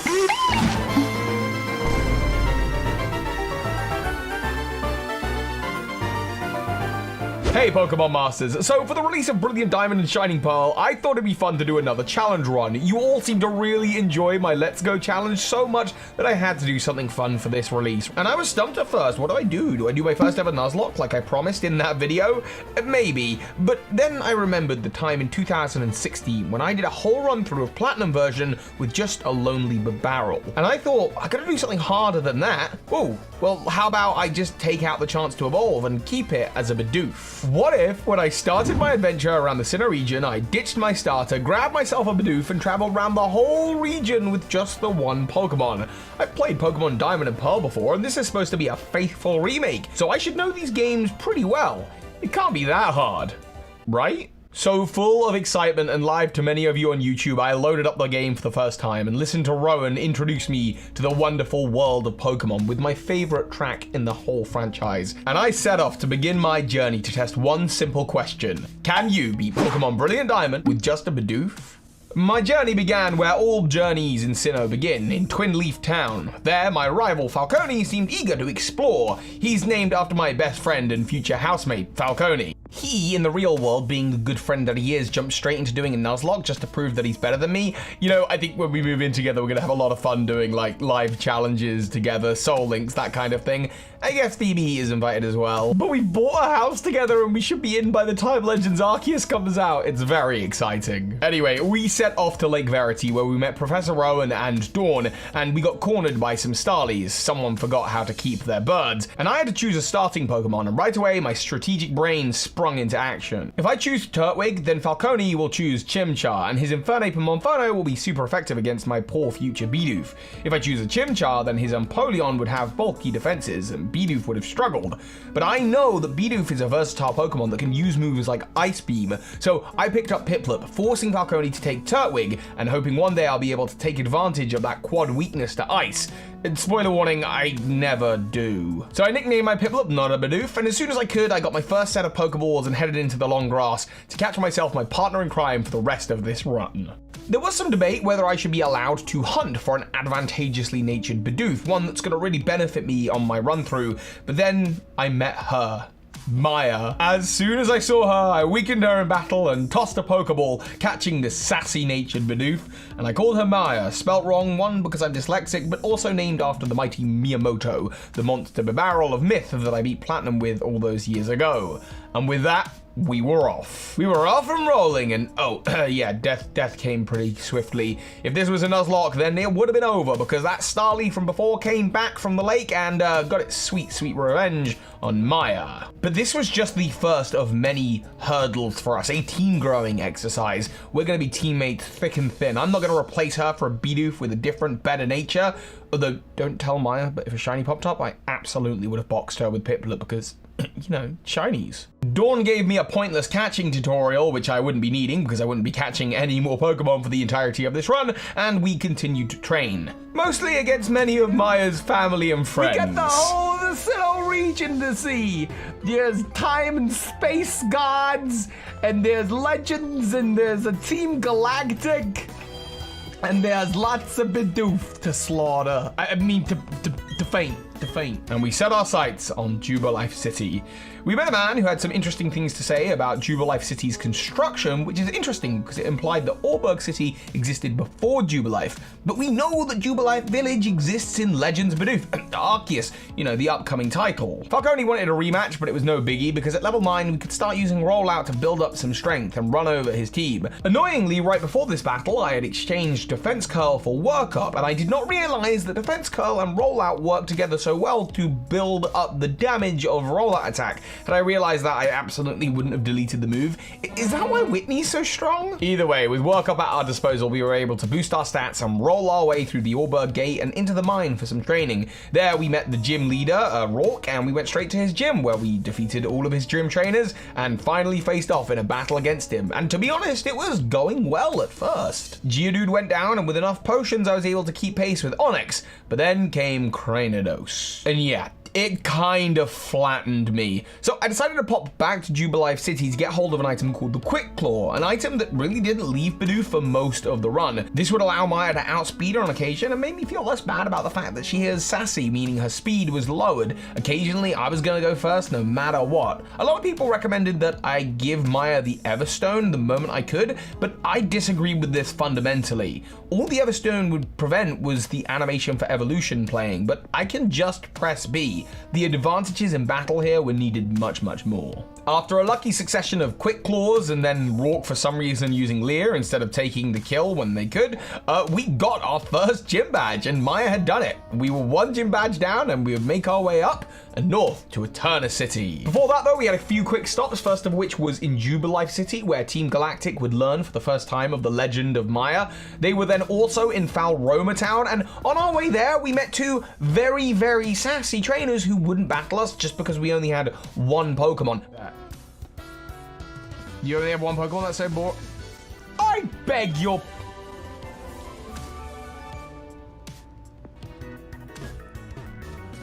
Can we just... What did she say? What did you say? What did she say? You want sassy? I'll show you sassy. We also met this lovely old couple in Falroma Town who gave us two new mythical Pokemon. The first was a Mew called Not a Bidoof, and the second was a Jirachi called Not a Bidoof, and they went in the box with my other Not a Bidoof. While traveling through this early part of my adventure, I was realizing that the first big challenge for us was really gonna sit at the third Pokemon gym with Maylene. She is a fighting type expert, and Bidoof, of course, is a normal type Pokemon, being super effective against absolutely nothing, but taking super effective damage from one type and one type only, fighting, and that was going to be the third Pokemon gym. However, here in Falroma Town, I had the beginning of a plan starting to form. See, Bidoof can learn a whole range of TMs, and I knew that I was going to need to make use of that during this run. And there's one TM that you find in Falroma Town, which would be my counter to fighting type Pokemon, and that was the TM for Pluck, a relatively weak physical flying type move that Bidoof can learn, that if the opponent is holding a berry, it will also take the advantages of that berry. I got some practicing with this against Commander Mars, who sadly took a couple tries, but eventually we broke through and made our way to Eterna Forest, where I could use Pluck on a whole host of bug Pokemon, getting super effective damage and making my way through. In Eterna City, I tried to gain access to the Grand Underground and battle against the relatively equal level Pokemon that I found down there to gain additional experience, but I actually found some of them were too strong, including Bidoof that was stronger than Maya. But I was not going to replace Maya with just some upgraded model, again, unless it was shiny. So I tried my hand at the Eterna City gym, and to my surprise, Pluck was a really good strategy. I was able to take on Gardenia, wipe out all of the gym trainers, and then even take on her and her Rose Raid, earning my second gym badge. No, the true challenge and second boss for me was not going to be Gardenia, but instead would be Commander Jupiter and her Skuntank. Let me paint a picture for you. I've got one Pokemon. Jupiter Zubat could use Poison Fang to badly poison my Pokemon, and poison, it gains damage with every turn that passes by, meaning I had to stay on top of using antidotes, using poison heals,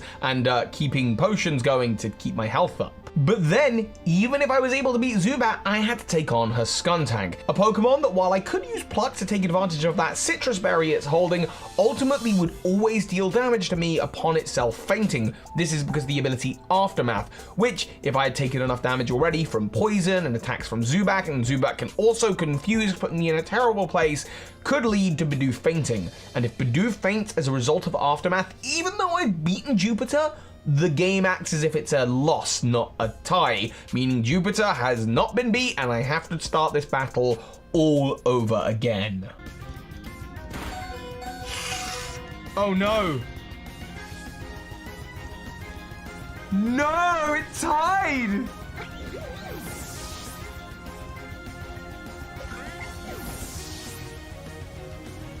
It tied!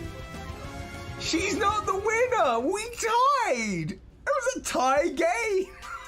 So, I took a little bit of a break, I had a nap, I had some food, and then I came back to it with a fresh mind. And it did take a couple of tries getting the right combination of workups to boost up my attacks, and potions and poison healings at the correct time, but I managed to find a way to clear out Eterna City. And then I made my way to Cycling Road, also known as the highway to the danger zone. Yeah, I'm still using softboxes in my office that I've had since the beginning of the channel, and the light is disgustingly hot and blinding. Luckily, that's one of those things that's just going to get replaced in the brand new office when I move into this new place. I am so excited about this new place, by the way. I'll absolutely do an office and house tour, tell you about the people I'm living with. Maybe that'll be a nice 250,000 subscriber special, which, by the way, we're so close to right now. feel free to hit subscribe to join. That's that little plug done. Anyway, I stole my lovely girlfriend's sunglasses and decided they suited me better, and I made my way down to meet the leader of Team Pop Funko, Cyrus. He didn't want to battle, probably because he was too scared about my godly Bidoof. I think he's been researching the legends about some Pokemon called Arceus. I don't know, nothing that I've ever heard of. The only god I know is Maya, and we made our way to Half Home City, where there's a whole church of people that worship Maya. That's what that light is, right? On the top, that's Maya. And I made my way over to Amity Square, where I was completely offended by the person on the door who said that I couldn't have Bidoof following me around because apparently Maya wasn't cute enough. I'm sorry. So I had to take Not a Bidoof out of their Pokeball to have a little run around with them. They enjoyed their brief freedom before I crammed them back into the Pokeball and stuffed them into the box. See you later, Not a Bidoof. And finally, Maya was able to be free of her Pokeball and followed me around. And, well, I'll just let the clip speak for itself. Maya! Jumping for joy? We're gonna wait for Maya to catch up. Look at it, his little bit of bread. It's a little bread. It's a little loaf. It's a little loaf of bread. After all this, we encountered Falcone in one of the most beautiful looking battle arenas I think I've ever seen in all of Pokemon. And from there, we swept all the trainers we could all the way to Solaceon Town, even taking on the Lost Tower, where I realized that the power of Bidoof's ghost immunity here was going to be something very useful. I also find it really, really strange that they didn't keep the platinum fix of having Fantina as the third gym. I really felt that this would have been a perfect point to have another gym and would have given me much needed experience ready for the actual third gym against Maylene. Because the next place we were heading was Veilstone City. Or were we? See, on the way to Veilstone, there are some trainers that I'm just not ready for. There's a double battle, which I don't even know if I could have done, against a Kadabra and Gyarados belonging to some Ace trainers, and there's a Ruin Maniac who has a Bronzor and a Shieldon, and I just wasn't ready to tackle Steel-type Pokemon. But with my newfound freedom, I decided to take a detour, the long route through the marshes, battling against Pokemon Rangers, and through the environment and battling guards at nighttime who thought I was stealing a loaf of bread, but no, that's just Maya. And I headed down to Pastoria City, where my third gym badge would actually be taken from the leader, Crasher Wake. The gym trainers themselves actually weren't too hard to beat. And by the way, I absolutely adore the puzzle in this gym. It's so straightforward, but I absolutely love it. Also, water looks so good in this game, but not when it's drowning out the power of Maya. The combination of his Gyarados with Intimidate that would lower my physical attack, which was what my Pokemon was doing, plus Quagsire being a bulky wall, and then Floatzel being a good all-rounder, just really put Maya in a tough spot. I thought maybe I would have to do these badges in order. But then I remembered, Maya is versatile with all sorts of powers and boost ups to work with. Work Up itself, the main boosting move I had been relying on, didn't just boost physical attack, but also the special attack. So I taught it Grass Knot and Shockwave, being able to exploit the quad weaknesses of both Gyarados and Quagsire, giving me my third gym badge, the Fen badge, nice and early. And at this point, Maya was around level 40, and I felt like she might be in a place to actually take on Maylene and her Lucario. So I decided to skip leg day and weave through the trainers on my way up to Veilstone, where I finally made myself look on the outside how I felt on the inside. And then we let the gauntlet begin. Machoke upon Meditite. They came with their low sweeps and their brick breaks, but Maya was able to hit fast with Quick Claw and pluck its way to victory, leaving me with just Maylene to go. It was difficult, but I realized that, yeah, I can even take on a Machoke. But after a gruesome first matchup, including one absolute nonsense critical hit. What is with these critical hits? What? I realized that I was too tired to do this. I switched off for the night and came back the next day with a strategy. Day 2 of playing began, and I immediately knew what I had to do. All of Maylene's attacks on me were going to be, of course, physical attacks, and I decided I would finally buy from the Veilstone store those items that I hadn't touched yet all run through. The X items, specifically X defenses, boosting my physical defense, allowing me to use Work Up to build up my power. I would heal in pace with her attacks as I kept on boosting my strength, and then eventually I was able to swoop in and pluck my way through her Pokemon. I even two-shotted her Lucario. And to me, this was the confidence boost that I was going to make it all the way to the end. I could do 8 badges, I could do the Elite Four, I could battle a God of Time, I could deal with whoever or whatever was laying in wait in the championship room.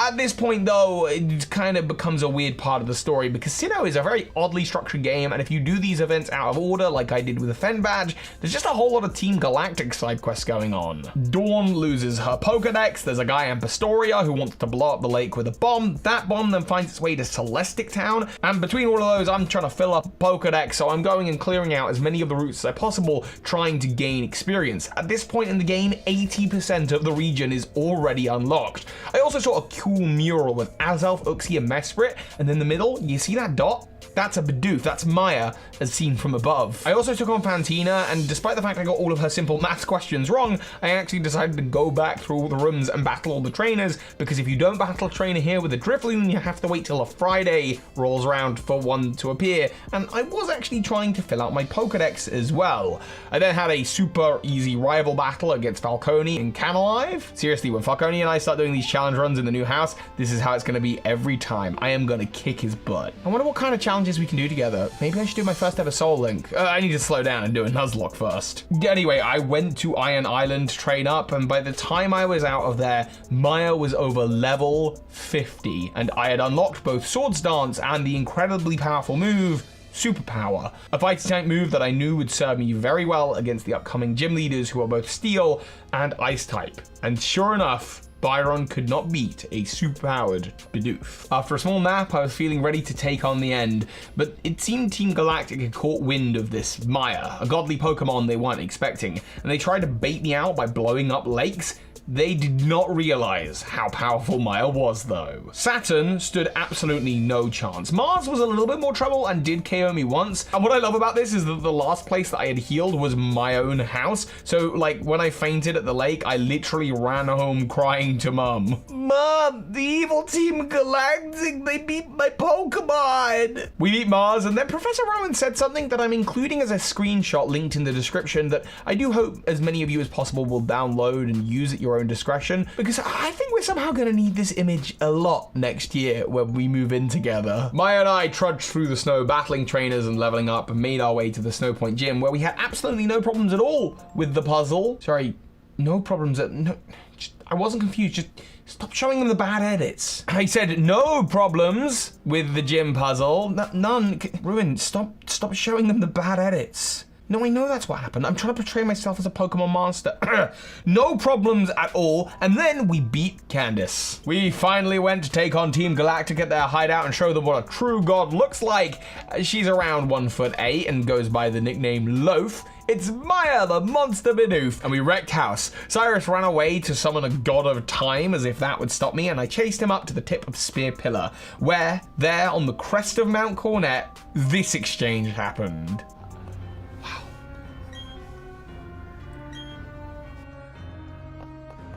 Wait.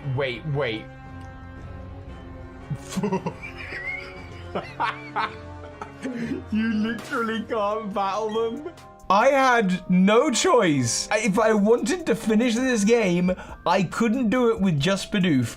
And poor not a Bidoof had to be brought into battle. I was so hopeful that Maya could use her godly powers to protect Not a Bidoof, and I actually got to try out something really cool, because after the first KO, after commanding Not a Bidoof to use Growl Attack, it leveled up. Piplup actually leveled up a bunch of times, allowing me to swap the move that I had commanded it to use with a new move, and then another new move on top of that. And despite no longer knowing Growl, Not a Bidoof did try to use Growl anyway. But sadly, Piplup would fall. Still, made it to a Prinplup though. That's not bad for a Pokemon that I'm not using in this run. Falcone and I teamed up for a climactic battle against Jupiter and Mars, and then finally, we took on Cyrus, who only took one try to beat. And then finally, we were up against this. Whoa, look at that background. This is actually kind of godly. I gotta say, I would have been scared if it wasn't for... Well, looks like Dawn's catching tutorial actually did come in handy. Look, call me a cheat, I got another badge to get. I forgot to even nickname it Not a Bidoof, but it went into the box, and then we made our way to Sunyshore City with Maya to get our 8th gym badge. But the night was getting late, and I decided to take one last break before continuing the next morning. The final day began, and for this stream, I decided to swap out the Bidoof jumper I've been wearing all weekend because, you know, it was starting to smell. By the way, thank you to Zavi for the gift of this jumper. They heard that I was doing this run and decided to send it to me. And, wait, have I washed that jumper yet? Oh gosh, I've been so busy with all this video making. No, I haven't even put a wash on. I bet that jumper smells like a Bidoof too. Anyway, we took on the electric gym and my mum came in and gave me some words of encouragement as well as bribed me into, well, shouting out her YouTube channel. That's right, my mum has a YouTube channel. I will leave it linked in the description. Go send her some love on her channel as she gave me words of encouragement and we took on that final gym and won. Maya had got us 8 gym badges. On our way up to the water's edge, I was interrupted by Jasmine and, oh, wait, Jasmine? Ooh, let's go Johto games confirmed? No, I don't think so. They're not going to do them. It's a Heart Gold and Soul Silver reference, everyone. Don't get too excited. And then we began to surf our way up to Victory Road and the Pokemon League. I checked my Pokedex to see who was missing and committed to battling every trainer in Victory Road because then I would be able to fill its pages and double ow! The trainers in here were tougher than I thought, KOing Maya a few times, but inch by inch we carved our path through Victory Road. I also picked up one last rare candy. This whole time I had been saving them, leaving me with a total of 9 that I would save for the absolute final fight. And eventually I got out of that cave and made my way to the Pokemon League where I would battle Falcone one final time. And oh yeah, what a battle it was. I cannot wait for us to live together. This is what every week is going to be like. Which, by the way, with me, him, and the lovely Last Shaman, we're all going to be living together and making content together. There's also our friend Jake, but he's not on Twitch, but you should absolutely be following us on all of those. I will be leaving them linked in the description. I'm sure we are going to be playing a lot more Pokemon and doing a lot more challenges over there, the 3 of us, soon. With my sassy Maya Loaf, I turned on battle animation, saved the game, healed my team of 1, spent money on all the items I thought I could need, and landed on my final moveset. She was level 72 with the moves Double Team, Swords Dance, Headbutt, and Pluck. I decided to delete the superpower move because Pluck would be my best option against Flint's Infernape and... Wait, I'm sure there's another fighting Pokemon in the league. Who is it that's at the end of the Elite Four again? You know, I've been so wrapped up with Maya being the most powerful Pokemon, I don't even think there is anything else more powerful than Maya in the region. But all set up, I had in mind the absolute perfect strat. With each of the Elite Four, I was going to aim to do the following. I would drop 3x defenses to boost my defense by as much as possible. Then 3x special defenses to boost my special defense by the same amount. Then 3x attacks or Swords Dance, either was fine. 3x speeds to allow me to outspeed most of my opponents even naturally because I was such a higher level than them. I wouldn't have to rely on the Quick Claw too much. A Dire Hit to boost my critical hit rate, and 6 Double Teams. In the order of these items and moves would vary depending on the Pokemon I battle, but the Double Teams would mean that Maya's dodging pretty much every single move. Of course, when she did get hit, I would have to heal up, but HP was by far her highest stat anyway, allowing me a lot of time to do these setup items. The damage against her would be negligible. She would move fast and sometimes even faster with the Quick Claw, and then if she did hit first with Headbutt, it would either kill or perhaps even flinch, because that's Headbutt's secondary effect. By the way, if you're wondering, Return is sadly not in this version of Pokemon. I think it's to do with the current generation and the way that friendship works. Speaking of friendship, because of the way that affection works, Maya was very often just dodging hits regardless of boosts, shedding off paralysis and poison and sleep just by itself without me using a heal, and landing additional critical hits regardless of the Dire Hit. As well as that, I had Plucked to make use of the recovery berries that at least one Pokemon in each Elite Four team used, and all of this combined made Maya an absolute missile that the Elite Four just wouldn't be ready for. There were still challenges. Aaron's Drapion uses the Sniper ability and has a certain scope item which boosts the critical hit rate, and used Night Slash that had improved critical hit rates, and critical hits completely don't care about your X items, they just boost through them. So I wasn't able to beat Aaron until my 2nd or 3rd try. Bertha was a little less trouble, though I did have to keep healing from the Toxics that her Quagsire was putting out there. Flint's Infernape held a Focus Sash, meaning I couldn't kill it in one hit, and of course it landed a critical close combat first try, meaning I had to rebattle him. Everything anyway. No! And then finally, there was Lucian. Lucian wasn't too much of a problem, but I wasted some X accuracies to time out his Reflect, meaning that my physical attacks would do as much as possible. And finally, with that, I did it. I entered the room with the most jamming music of all time. Yeah, I absolutely, maybe this is my favorite track in all of Pokemon. I don't know. But hang on, who's this? Oh yeah, you're the other Pop Funko character that I've seen walking around this game. What are you, wait. Oh, hang on, no, I remember this. You're the champion. And with that, the battle with Cynthia was on. And thank goodness this wasn't the same battle as in Diamond and Pearl. I wanted to use X items to boost up Maya, and in Diamond and Pearl, her Spiritomb knew Embargo, which would have locked me out of using items. But here, I only knew Psychic, Dark Pulse, I think a Ghost move, and then Sucker Punch. I never saw the Ghost move because obviously it wouldn't have affected Maya. Sucker Punch also didn't do a lot while I was setting up. Also, right before the battle, I dropped all of those rare candies that I had, meaning I was jacking up Maya to level 84 at the beginning of this battle, and I set her up exactly according to the plan. 3x defense, 3x attacks, 3x special defense, 3x speeds, 1 dire hit, 6 double teams. I healed her up to full, and then the onslaught began. One by one, her Pokemon fell. Pluck would hit her Spiritomb, her Roserade, and her Lucario, while Headbutt dealt with Gastrodon and Milotic. And then finally, there was her Garchomp. The famous, the legendary Garchomp.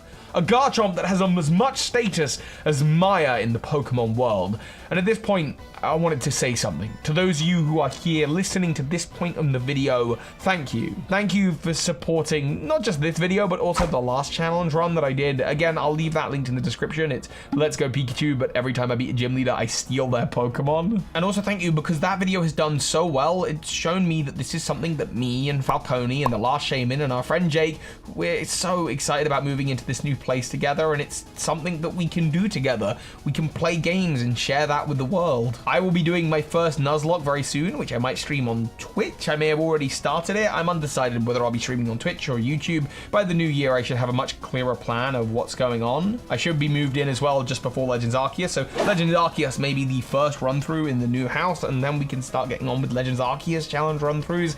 I'm excited to give this whole endeavor another go. Also, a shout out to Dina, who's been doing the thumbnails for the series, and wow, these last 2 thumbnails, I absolutely love them, and she's such a gem to work with, so links to her are also in the description down below. Also, the biggest thank you to Ruin Maniac Files, who's actually editing these runs, the incredible editing work you saw at the beginning with the Bidoof. That's all him, and just thank you for supporting me, mate. It really means a lot. He is also a PokeTuber, so you can find a link to his channel in the description down below. And finally, a thank you to all of you who came along and actually watched this live, who took part, any of you who donated or tried to help out with me towards my house funds. It really means the world. But just having you here, watching, liking, commenting, and sharing this video if you've enjoyed it with a friend, thank you. Thank you for supporting this. I'm going to do a lot more of it. If you're hearing this, you truly are my secret audience, so shout out to you. Anyway, I took on her Garchomp and, well, Maya slew it in 1 hit because that's what she's for. She's a god. And with that, we were into the Hall of Fame. Bidoof. Oh, wow. Thank you, everyone who has been watching this live, or if you're watching this on YouTube. Wow. I can't believe we did it. I'm going to think up some more challenges. And after all that, I just had space in my Pokedex for 1 more Pokemon. That was Palkia, which is some kind of space god. I don't know, it still doesn't look like a Bidoof to me. And I learned of a much darker threat living in the Sendos Spring. But when I found it, it was only a cute little Giratina. I caught it with an Ultra Ball, and I don't know, I think next to Maya, it's gonna make a nice little cute pet. So, can I beat Brilliant Diamond and Shining Pearl with just a Bidoof? Yes. Yes, I absolutely can. But can I do an actual challenge like my first ever Nuzlocke here on Brilliant Diamond or Shining Pearl?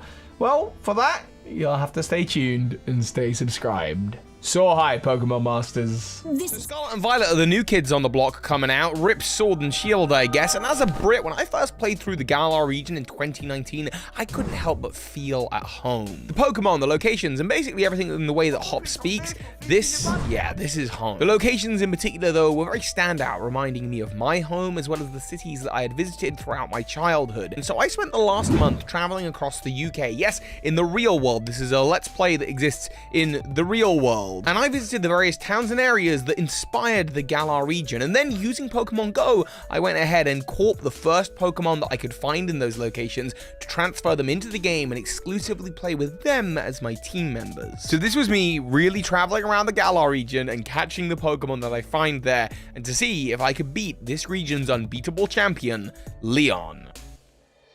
So starting our journey, we are in our hometown of Wedgehurst and Postwick. These areas are sort of one giant town, and you can tell the scenery is all the same. Rolling green hills, stone walls, and plants up the side of building, as well as a lot of annoying wooloo, which is, yeah, I can confirm, that's a very British thing. These hillscapes remind me of several villages that I've traveled through throughout my life, and it isn't actually too dissimilar to where I've grown up in Hampshire. However, while researching the town inspirations of the Galar region, I learned that there aren't actually that many towns in the Pokemon world that have concrete information provided by Game Freak as to what inspired them. However, the Galar region may be an exception because of one hidden Pokemon document that most of you won't know about. There is a single guide to the Galar region document that I only know about because it is the download link on a bit of marketing that the Pokemon company did that featured me in to promote the Galar region through this bus tour. It provides plenty of information as to what inspired the various things across the Galar, including the max raid dens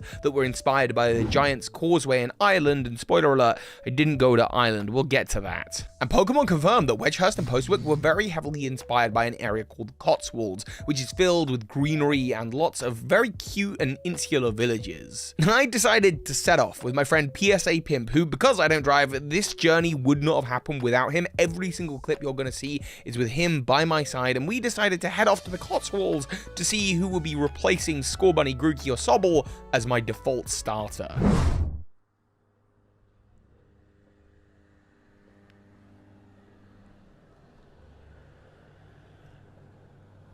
Welcome to the first location of the Galar region, Wedgehurst slash Postwick. This is my lovely friend PSC Pimp, who hello. I would not have been able to do this without, because I don't drive. You've been helping me tour the UK and catch Pokemon, and there was, oh no, we had a good Pokemon on screen a moment ago. Come with me. We're going to find the perfect Pokemon for Turffield. I'm hoping it's going to respawn.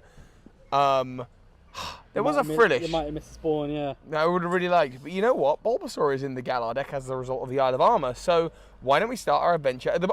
I just saw the Frillish. Oh. I just saw the Frillish. I want the Frillish. Let's go for it. So this is the first Pokemon of my Galar adventure. You might have to raspberry it. Mine ran away. In my hometown. Mine ran away. Let's do it. Raz. Josh, you're going to get the first nickname, so what do you want to call this Pokemon? What am I calling this for my Galar adventure? Oh man, let's see. You're going to call it Mr. Krabs.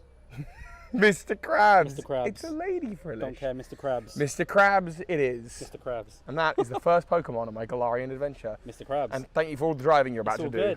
It's all good. I'm looking forward to it. Our friend from the region of Unova, Ron, is joining us as well for this trip. The wonderful True Green 7, who I run the Carmine podcast with, as he was visiting over for the Pokemon World Championships, and I thought it'd be nice to show him some of the areas that inspired Galar. And he'll be joining us to our next destination. And no, that's not the wild area. As I say, the wild area in terms of the max raid dens are inspired by the Giant's Causeway in Ireland, which I think is brilliant that it's called the Giant's Causeway, given that this is a region all about Dynamax, but the wild area itself is famously inspired by the Lake District. Now, I live in Hampshire, which is just to the southwest of London a little bit, and I hate to say it, I was not going to drive all the way out to the Lake District. In fact, all of the wild areas are the most inaccessible areas for me. The Isle of Armor is inspired by the Isle of Man, which would require me to get on a plane. The Crown Tundra is inspired by Edinburgh, so also getting on a plane. These areas were super far afield for me, so I had my first rule: no wild areas. I'm not allowed to catch Pokemon here, I'm not allowed to do the Dynamax raids, I'm not allowed to get the candies to level up my Pokemon, no items as well, which by the way would really mess me up later on in the journey, because so many of the items that you get in this game are only findable in the wild area. I also decided to add one other rule to this run through, to limit my time to exactly 12 hours. I wasn't allowed to go over 12 hours on my save file. This is because I knew that I needed to get this run through done and dealt with before Scarlet and Violet came out, and so I thought it would be really fun to just do one 12-hour live stream to get this done as quickly as possible. And so this sort of became a rule. It actually became the main rule, along with not using items in battle because that's just something I wanted to try out. So with that in mind, me and my new starter Deadlight, not called Mr. Krabs, we'll get back to that later, darted across the wild area and made our way to Motorstoke. Now, Motorstoke is inspired by the beautiful city of Manchester, but I'm not going to play the clip of me in Manchester here because I'm not allowed to actually battle the gym the first time I enter Motorstoke. The same is true of Hammerlock a little later on, and I decided I would only be able to transfer in Pokemon as soon as I actually get to the point where you can battle those gyms. So I was gonna have to wait to beef up my team. Skipping my way through the tutorial areas of the game, I head straight towards one of my favorite locations, Turffield, but before I could get there in the Galar Mines, I was stopped by Bede, my first genuinely tough opponent. Throughout this run through, Hop just really annoyed me and wasn't very good as a rival, but Marnie and Bede are destructive. Still, I managed to beat Bede and make my way to Turffield, the place that most reminds me of where I grew up, my home. See, Turffield makes reference to the Pokemon Stonjourner, which of course is a reference to Stonehenge. The whole area here, the yellow fields before the city, and the big chalk drawing of Toxtricity on the hill, all of these trace back to various areas of Wiltshire and specifically Amesbury, an area 12 minutes down the road from me. Yes, I live within 15 minutes of Stonehenge. It's cool the first time you see it, after that it's just a traffic jam. But I think it is a gorgeous area, and so headed off with PSA Pimp and True Green 7, we decided to take a pilgrimage up playing Pokemon Go on one of the Pokemon Go Fest days. I was showing him around and getting ready to catch a new Pokemon. So I am with the greenest person, True Green 7, in the greenest area that inspired Turffield and Pokemon Sword and Shield, Stonehenge, catching a Pokemon. And actually, surprisingly, there's lots of Pokemon here. There's a Cranidos, but I don't think Cranidos is in Sword and Shield, which is a shame. I would love to have got a rare fossil here. So instead, I think I'm going to go for a Hitmontop whenever it allows me to zoom in. Hitmontop, Hitmonlee, Hitmonlee. And let's see if I can't add that to the team.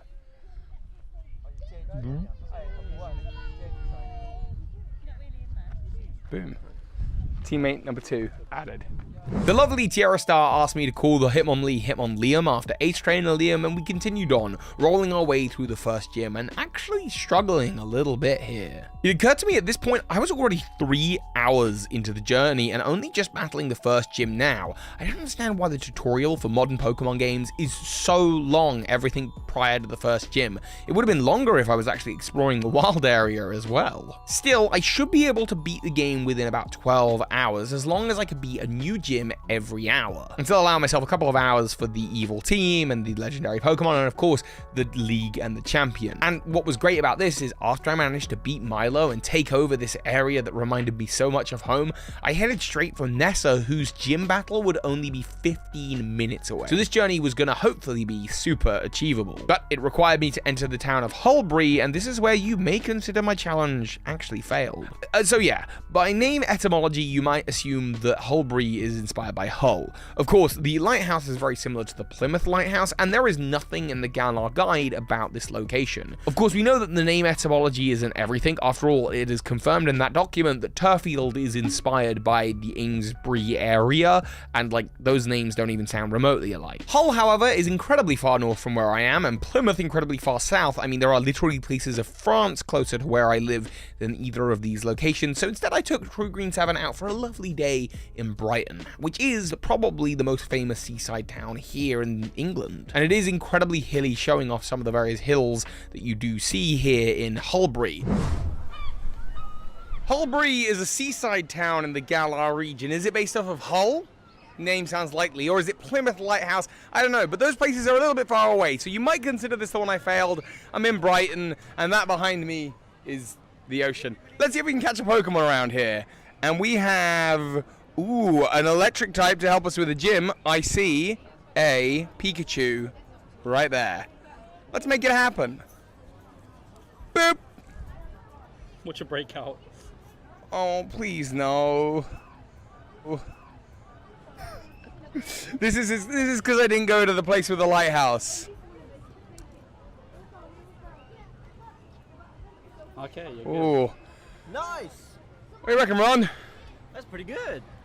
I did put a poll to see if the Pikachu should be allowed to enter my team and stay, and while I wasn't 100% sure that it felt like I had actually visited the Hulbury of the Pokemon world, you all said in the chat that I did, so thank you for giving me some mercy on that. I added Pikachu to the team, which we named Brighty after Brighton, and also Pikachu being bright because it uses electric moves, and here was our next problem. Pikachu only evolved into Raichu via the Thunderstone. And where do you get a Thunderstone in Sword and Shield?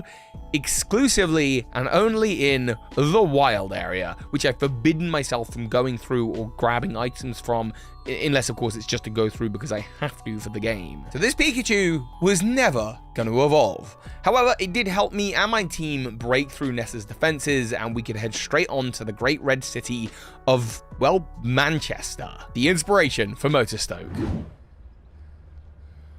Welcome to Manchester, the home of what I'm assuming will be Motorstoke in the Pokemon world. I think everyone's pretty synonymously agreed on that. I have Pokemon Go. Shall we have a look at what's available to me in the real world version of Motorstoke?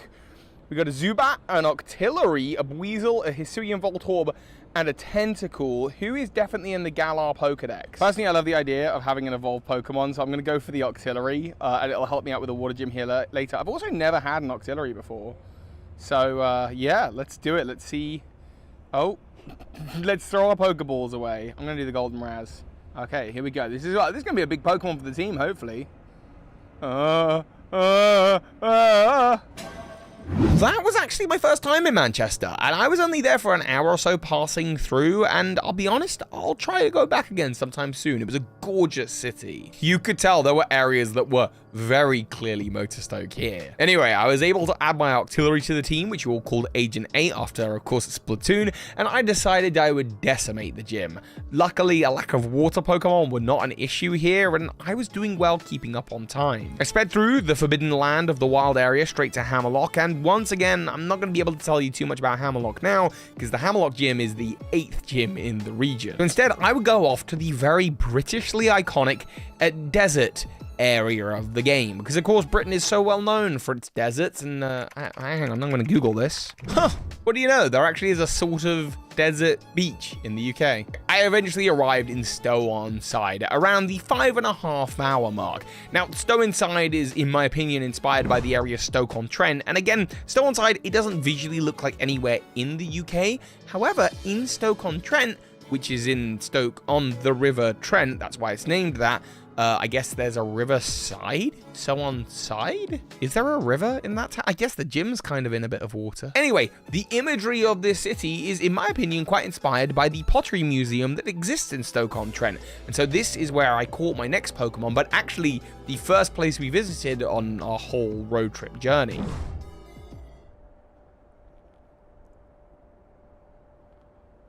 So right now, I am at the Gladstone Pottery Museum in Stoke-on-Trent. Stoke-on-Trent, Stow-on-Side, there's a lot of red around here. Honestly, Stow-on-Side is the town in the Pokemon world that just seems to have nothing to do with the Galar region, and we have some Pokemon spawning, so let's take a pick. I think Bunnelby and Bronzor are both in the Sword and Shield decks, so I'm going to go, it's a fighting gym, so let's give Bronzor a go. Let's see, and this will be our Stow-on-Side catch. Oh, also I have no idea how to play Pokemon Go! Okay, we got there in the end. 4 hours later. Smashing. Alright, that is Bronzor Court. That's Stow-on-Side, everyone. Feeling at this point that like the Bronzor might be pretty weak because the levels in Pokemon Go are so frustratingly low, I decided to call this Mid Ben, because of course one day it will evolve into Bronzong, and if you don't know, Big Ben is the name of the bell in the tower, not the actual tower itself, but this is a Bronzor and it's low level, so we're calling it Mid Ben. And this battle was probably the toughest, especially because I was becoming very aware of the time restriction. I did come up with a winning strategy where Friddish would be able to take out B's Hitmontop because it knew nothing that was effective against it, Pangoro, of course, was a different matter, knowing many dark moves, but Hitmonleum came in super useful here with the move Fake Out and then Brick Break to kill. Next is Sirfetch'd, who has that brutal swing, but some well-placed shots managed to deal with it, and then the real problem was the Gigantamax Machamp, which I spent 3 turns just letting it kill my Pokemon so that I could waste its Dynamax and then take it out with Octillery. Thank goodness this isn't a Nuzlocke. At this point, I was nearly halfway through on time, and I knew the lineup that awaited me. I needed to spend 1 hour getting to Opal's gym and taking her on, then another hour for Gordy and Sir Chester, 1 more hour for Piers, and 1 more hour for Raihan, and then I'd have 2 hours left for the end of the game, which I thought would be tight, because in the end game, you've got to rebattle all of the rivals in Wyndham's Stadium, then you've got to go battle Macrocosmos and Oleana at Rose Tower, then you get to rebattle a bunch of the gym leaders for the rematches, then you got to go to the Slumbering World, battle Rose, then Eternatus, and then Leon. That is a lot to fit into that last 2-hour gap.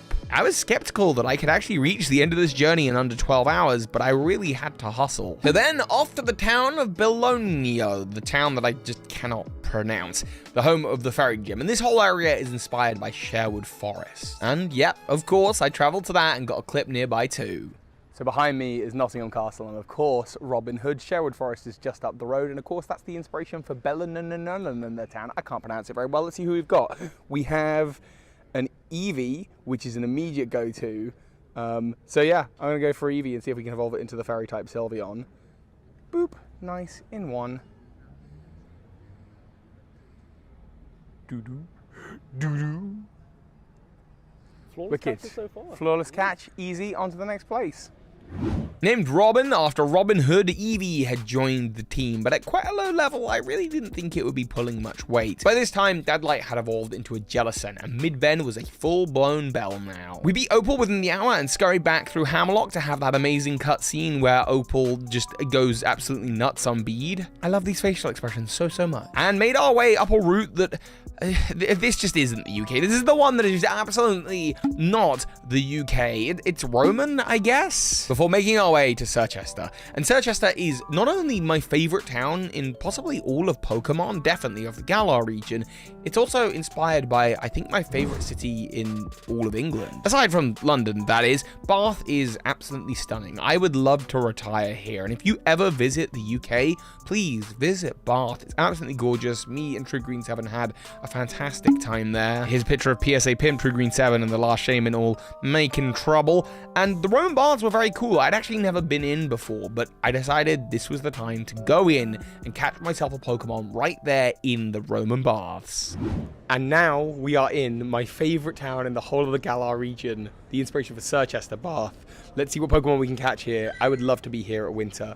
And what is available in the Galar Pokedex based on these here available Pokemon? Okay, looking at it, we're going to go with the Growlithe, because of course it's an ice gym, and we want to be prepared with a fire-type Pokemon. Come on. Come on. And hopefully this will warm us up for Sir Chester's gym. Nice. I like it here.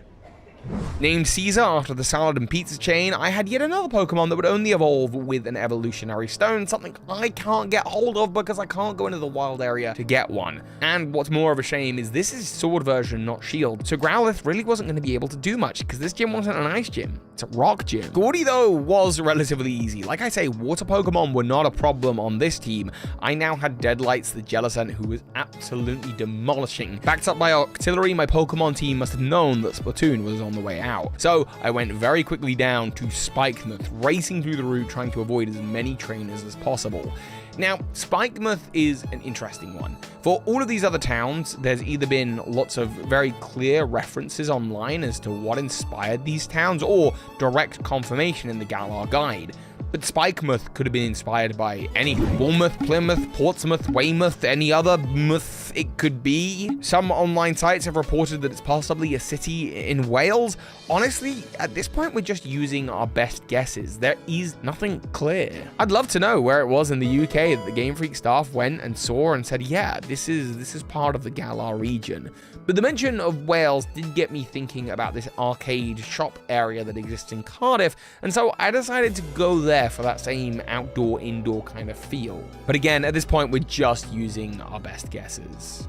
Okay, so Spikemouth is a tricky one. It's my second to last, and going online, I just can't find many locations that seem to be inspirations for it. There was one outlet that suggested Wales, so I am in Cardiff. That was an ambulance. Let's have a look and see what we can get on Pokemon Go in Cardiff. And who is in the Galar Dex? Who is in the Galar Dex? Ooh, Mudkip's available with the DLCs. Let's see if Swampert joins the team.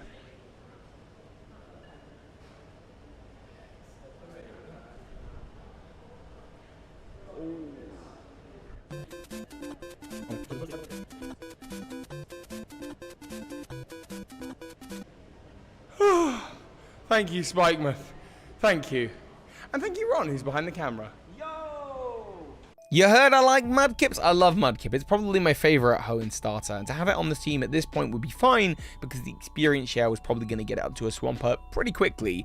While nicknaming though, I did get a call from none other than PSA Pimp, who reminded me of something. I had forgotten to call Frillish Mr. Krabs, and so now our Lady Mudkip would join us in our final hour as Mr. Krabs the Mudkip, which just makes no sense. It is not a crab, although I guess neither was Frillish. Piers was much easier than the other gym leaders. Without Dynamax to worry about, I really could just navigate and take advantage of the dark type that I was against with Hitmonlee's fighting moves. We just had 2 towns left, the great city of Wyndon and of course Hammerlock, which we'd already visited twice before, but with its draconic castle, I had to think about where inspired this. Could it be Windsor, which has one of the biggest castles, actually I think that's the biggest castle by the way, in all of Europe? Or another big suggestion that I saw a lot online, which I would totally agree with, was Warwick Castle. Unfortunately, getting into Warwick Castle itself is a paid situation, so we got next to the Warwick Castle sign and stood outside a pub.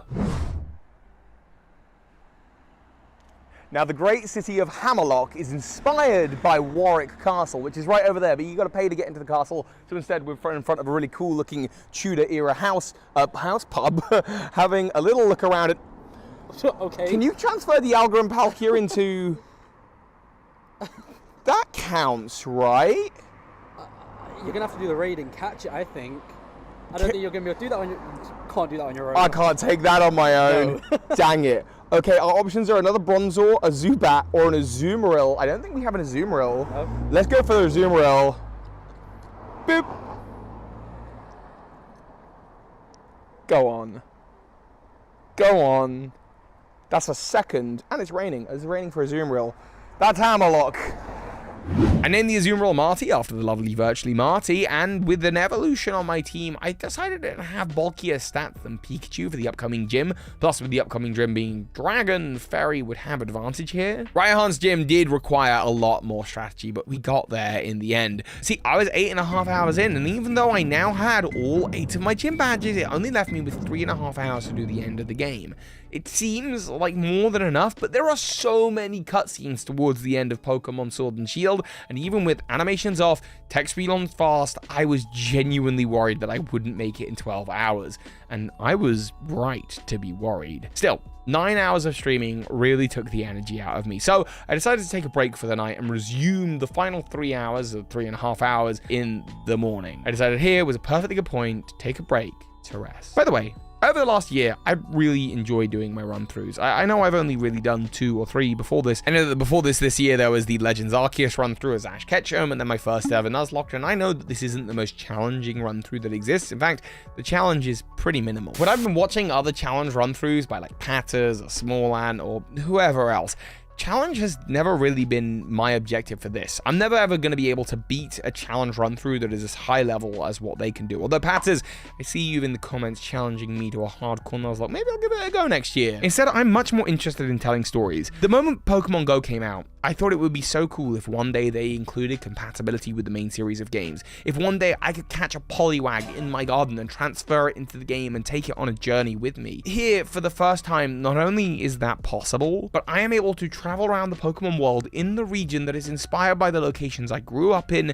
and that I visited on holiday, and I can literally catch the Pokemon in the real world equivalent. I know that this challenge run through is not going to be appealing to the masses, but to those of you who are watching this and enjoying this, to those of you who are sort of 20 to 25 minutes into this video and like the idea of this, just thank you, because you resonate with me clearly on a level of like Pokemon love that I suspect is quite niche. I feel very grateful that I got to do this, and I think this is, for me, the nicest way that I can send off the generation that is inspired by the place I've grown up, because I've spent so many years wondering, what would it be like if my home existed in the world of Pokemon? And yeah, now I know.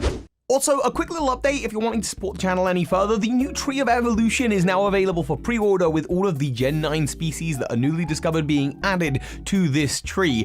It's only on pre-orders right now, which is why we only have a pre-order image up, because of course we don't know what everything looks like yet. But as soon as we do, we will add them all to the poster. This is something that me and the Last Shaman have been working on very, very hard. If you get your pre-orders in now, you've got a good chance of getting yours before the holidays. The link is in the description, so don't miss out. Get one for yourself as a gift or for a friend. And thanks. Anyway, the next day, the journey resumed in Wyndon, and of course you'll never guess what city Wyndon is inspired by. I'm not even gonna do a fake out joke here. Yeah, you know it's London, of course it is. And in Wyndon, you've got this big Wembley Stadium-like area, but I didn't go out to Wembley Stadium to film this video. Instead, given the nature of a world tournament where all the biggest and strongest Pokemon trainers were coming together, I thought it'd be far more appropriate for me to get the clip last thing at the Pokemon World Championships. On the very last day, very last thing in the evening, that is what I got. A clip of me at the World Championships inside the XL Centre in London. Of course, we are now at the final city in our journey, Wyndon, inspired by London, and I am at the Pokemon World Championships, because where else would I do this? And let's have a look at Pokemon Go, which is currently stacked with Pokemon, and they're all really low level. This is going to be the final Pokemon on my team, but I think I'm going to go with a Nidorina. I think evolving this into the Royal Highness Nidoqueen of the Galar region would be really cool. So let's see if we can't. And it's a great throw, so I'm hopeful. In London, it's Her Majesty Queen Elizabeth. Thank you. Hey Pokemon Masters, future Birdkeeper Toby here. A quick note from the future. Of course, this is a very poorly timed reference. The Queen passed away shortly after this clip was recorded. Nothing was meant by this clip other than a fun little reference. Nidoran actually won't be appearing for the rest of the run through because, again, you need a Moonstone to evolve it, and those are only available in the wild area. But I just wanted to pop in to say, of course, nothing was meant by this. This was just entirely an unfortunate coincidence. And I began powering to the end of the game. And wow, the end of the game here sees you doing so much. 3 rival battles, including one with B, which is just really annoying, and with each one I felt very under-leveled because I hadn't spent any time in the wild area leveling up. Also, all my Pokemon came into the game under-leveled because they came from Pokemon Go. Then you deal with Macrocosmos and Aliana, who, to be honest, they were really easy for me thanks to Hitmonleum, who was just rolling through them. Then you got to rebattle 3 gym leaders, who all are very hard, but once I was able to take on Gmax Duraludon, I knew I'd be fine against Rose, because Gmax Duraludon was a Dragon Steel type that was incredibly powerful, and Hitmonleum just dealt with it like a boss. And all Rose uses is Steel Pokemon. So, the moment I got to Chairman Rose after doing all the Slumbering World stuff, I Dynamaxed Hitmonleum and then did a bunch of Max Knuckles to power up the attack of Hitmonleum, and then I just swept through Rose's team, taking out the G-Max Copperaja in one hit. Next up was Eternatus, who I just really wasn't that worried about. But every cutscene and every annoying hop pep talk and the fact that you have to battle Eternatus twice, the time was really beginning to whittle down. By the time that I was ready to face Leon, I had just 30 minutes left on the clock. So I could afford to lose to Leon maybe once or twice, but this was actually going to be tight. Could I beat this game in 12 hours? He opens up with Aegislash, which is weak to none of the Pokemon that I bought, other than perhaps Deadlight, who is part Ghost type and loses pretty much straight away to a Shadow Ball. I figured I'd try by just opening with a Dynamax Pokemon and start getting rolling and buff stats, but Aegislash just bodied my team, followed by Haxorus, who dealt with the rest. Okay, 1 round down, potentially 2 to go with 25 minutes left on the clock. But round 2 was very similar. No matter how I finagled and planned, I just couldn't get a winning sequence of moves. And again, I'm not allowing myself items. My Pokemon were simply under-leveled, and I couldn't get past Dracopult. Oh, if only we had driven further north to the Lake District. I could have some experience candy or evolution stones or something to buff my team. Once again, I've lost to the undefeated champion Leon, who stopped me, and now I was really low on time. I retreated and spent a bit of time in the Pokemon Center just relearning moves that I thought would be particularly useful, as well as assessing what items would be immediately available for me in Winden. And with about 10 minutes remaining, I re-entered the stadium, with Deadlights going first, sending off a Will-O-Wisp, predicting of course that Aegislash would use King Shield, which it did. I got off the burn and then a Shadow Ball, but ultimately Aegislash retaliated with a Shadow Ball of its own, knocking me out in 1 hit. I sent out Mr. Krabs. You feeling it now, Mr. Krabs? I started with a Protect, so letting Aegislash burn do a little bit more, and then swapped into Bronzong, assuming a Sacred Sword. But Leon full restored Aegislash, so I'm no better off now than where I started. I tried for a Confuse Ray, and did manage to get Aegislash to hit itself in confusion. Then I started dishing out Earthquakes, and a second one did manage to do the job, but then in came the starter Pokemon that I didn't pick. To get revenge on me, it was Rillaboom. I sent out Pikachu to see if a Thunder Wave and some double teams could give Pikachu an edge, but alas, a single high horsepower began the end of the team. After this, Pokemon after Pokemon just managed to push through and absolutely destroy me. Despite a Dynamax Hitmonleum who I was hoping could use Max Knuckle to boost its attack and then sweep, I was outsped. Rillaboom and then Haxorus. Dracopult, Charizard, they never even hit the field. And with that, my team was wiped out. I looked at the clock, 12 hours and 1 minute. I had officially failed the challenge.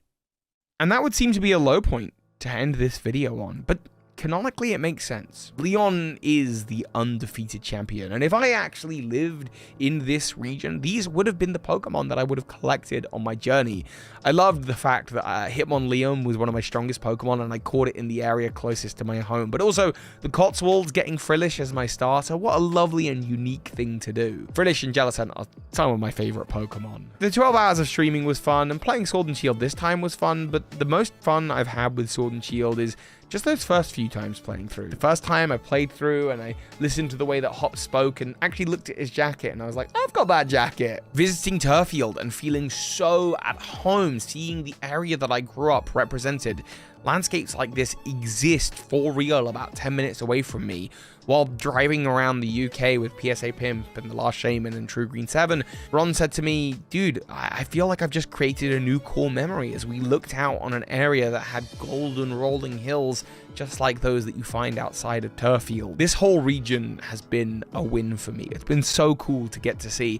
I have decided that Eldegoss is one of my favorite Pokemon of all time because it is exactly the kind of Pokemon that if I lived in the Pokemon world, I would have found in my own back garden and made friends with. Also, we got similar hair. I absolutely love the Galar region, and with it and its DLCs, it's been so exciting to get to explore. The one thing that I would have loved that it looks like we're going to get in Scarlet and Violet is the ability to explore the region with friends, but at least with the Galar region, I can be here with my friends. And as far as I know at the moment, I don't have any plans on big trips to Spain to travel around, but who knows, it would be cool to see the challenge run community take on that challenge. If you'd like to see some challenge run-throughs though that I've actually completed, I've got Can You Beat Let's Go Pikachu and Eevee stealing the gym leader's Pokemon? Can you beat Brilliant Diamond Shining Pearl just with a Bidoof? Can you beat Legends Arceus with Ash's team? And can I beat my first ever Nuzlocke? This is probably the last run-through that I'm going to do before Scarlet and Violet, and I'm not really sure how I'm going to distribute that to people, whether it's going to be in a video like this or in a sequence that's going to be similar to a Let's Play series all uploaded on the same day. So let me know what you're thinking down in the comments below as to what I should do for Scarlet and Violet, and thank you all for watching. And of course, so hi Pokemon Master.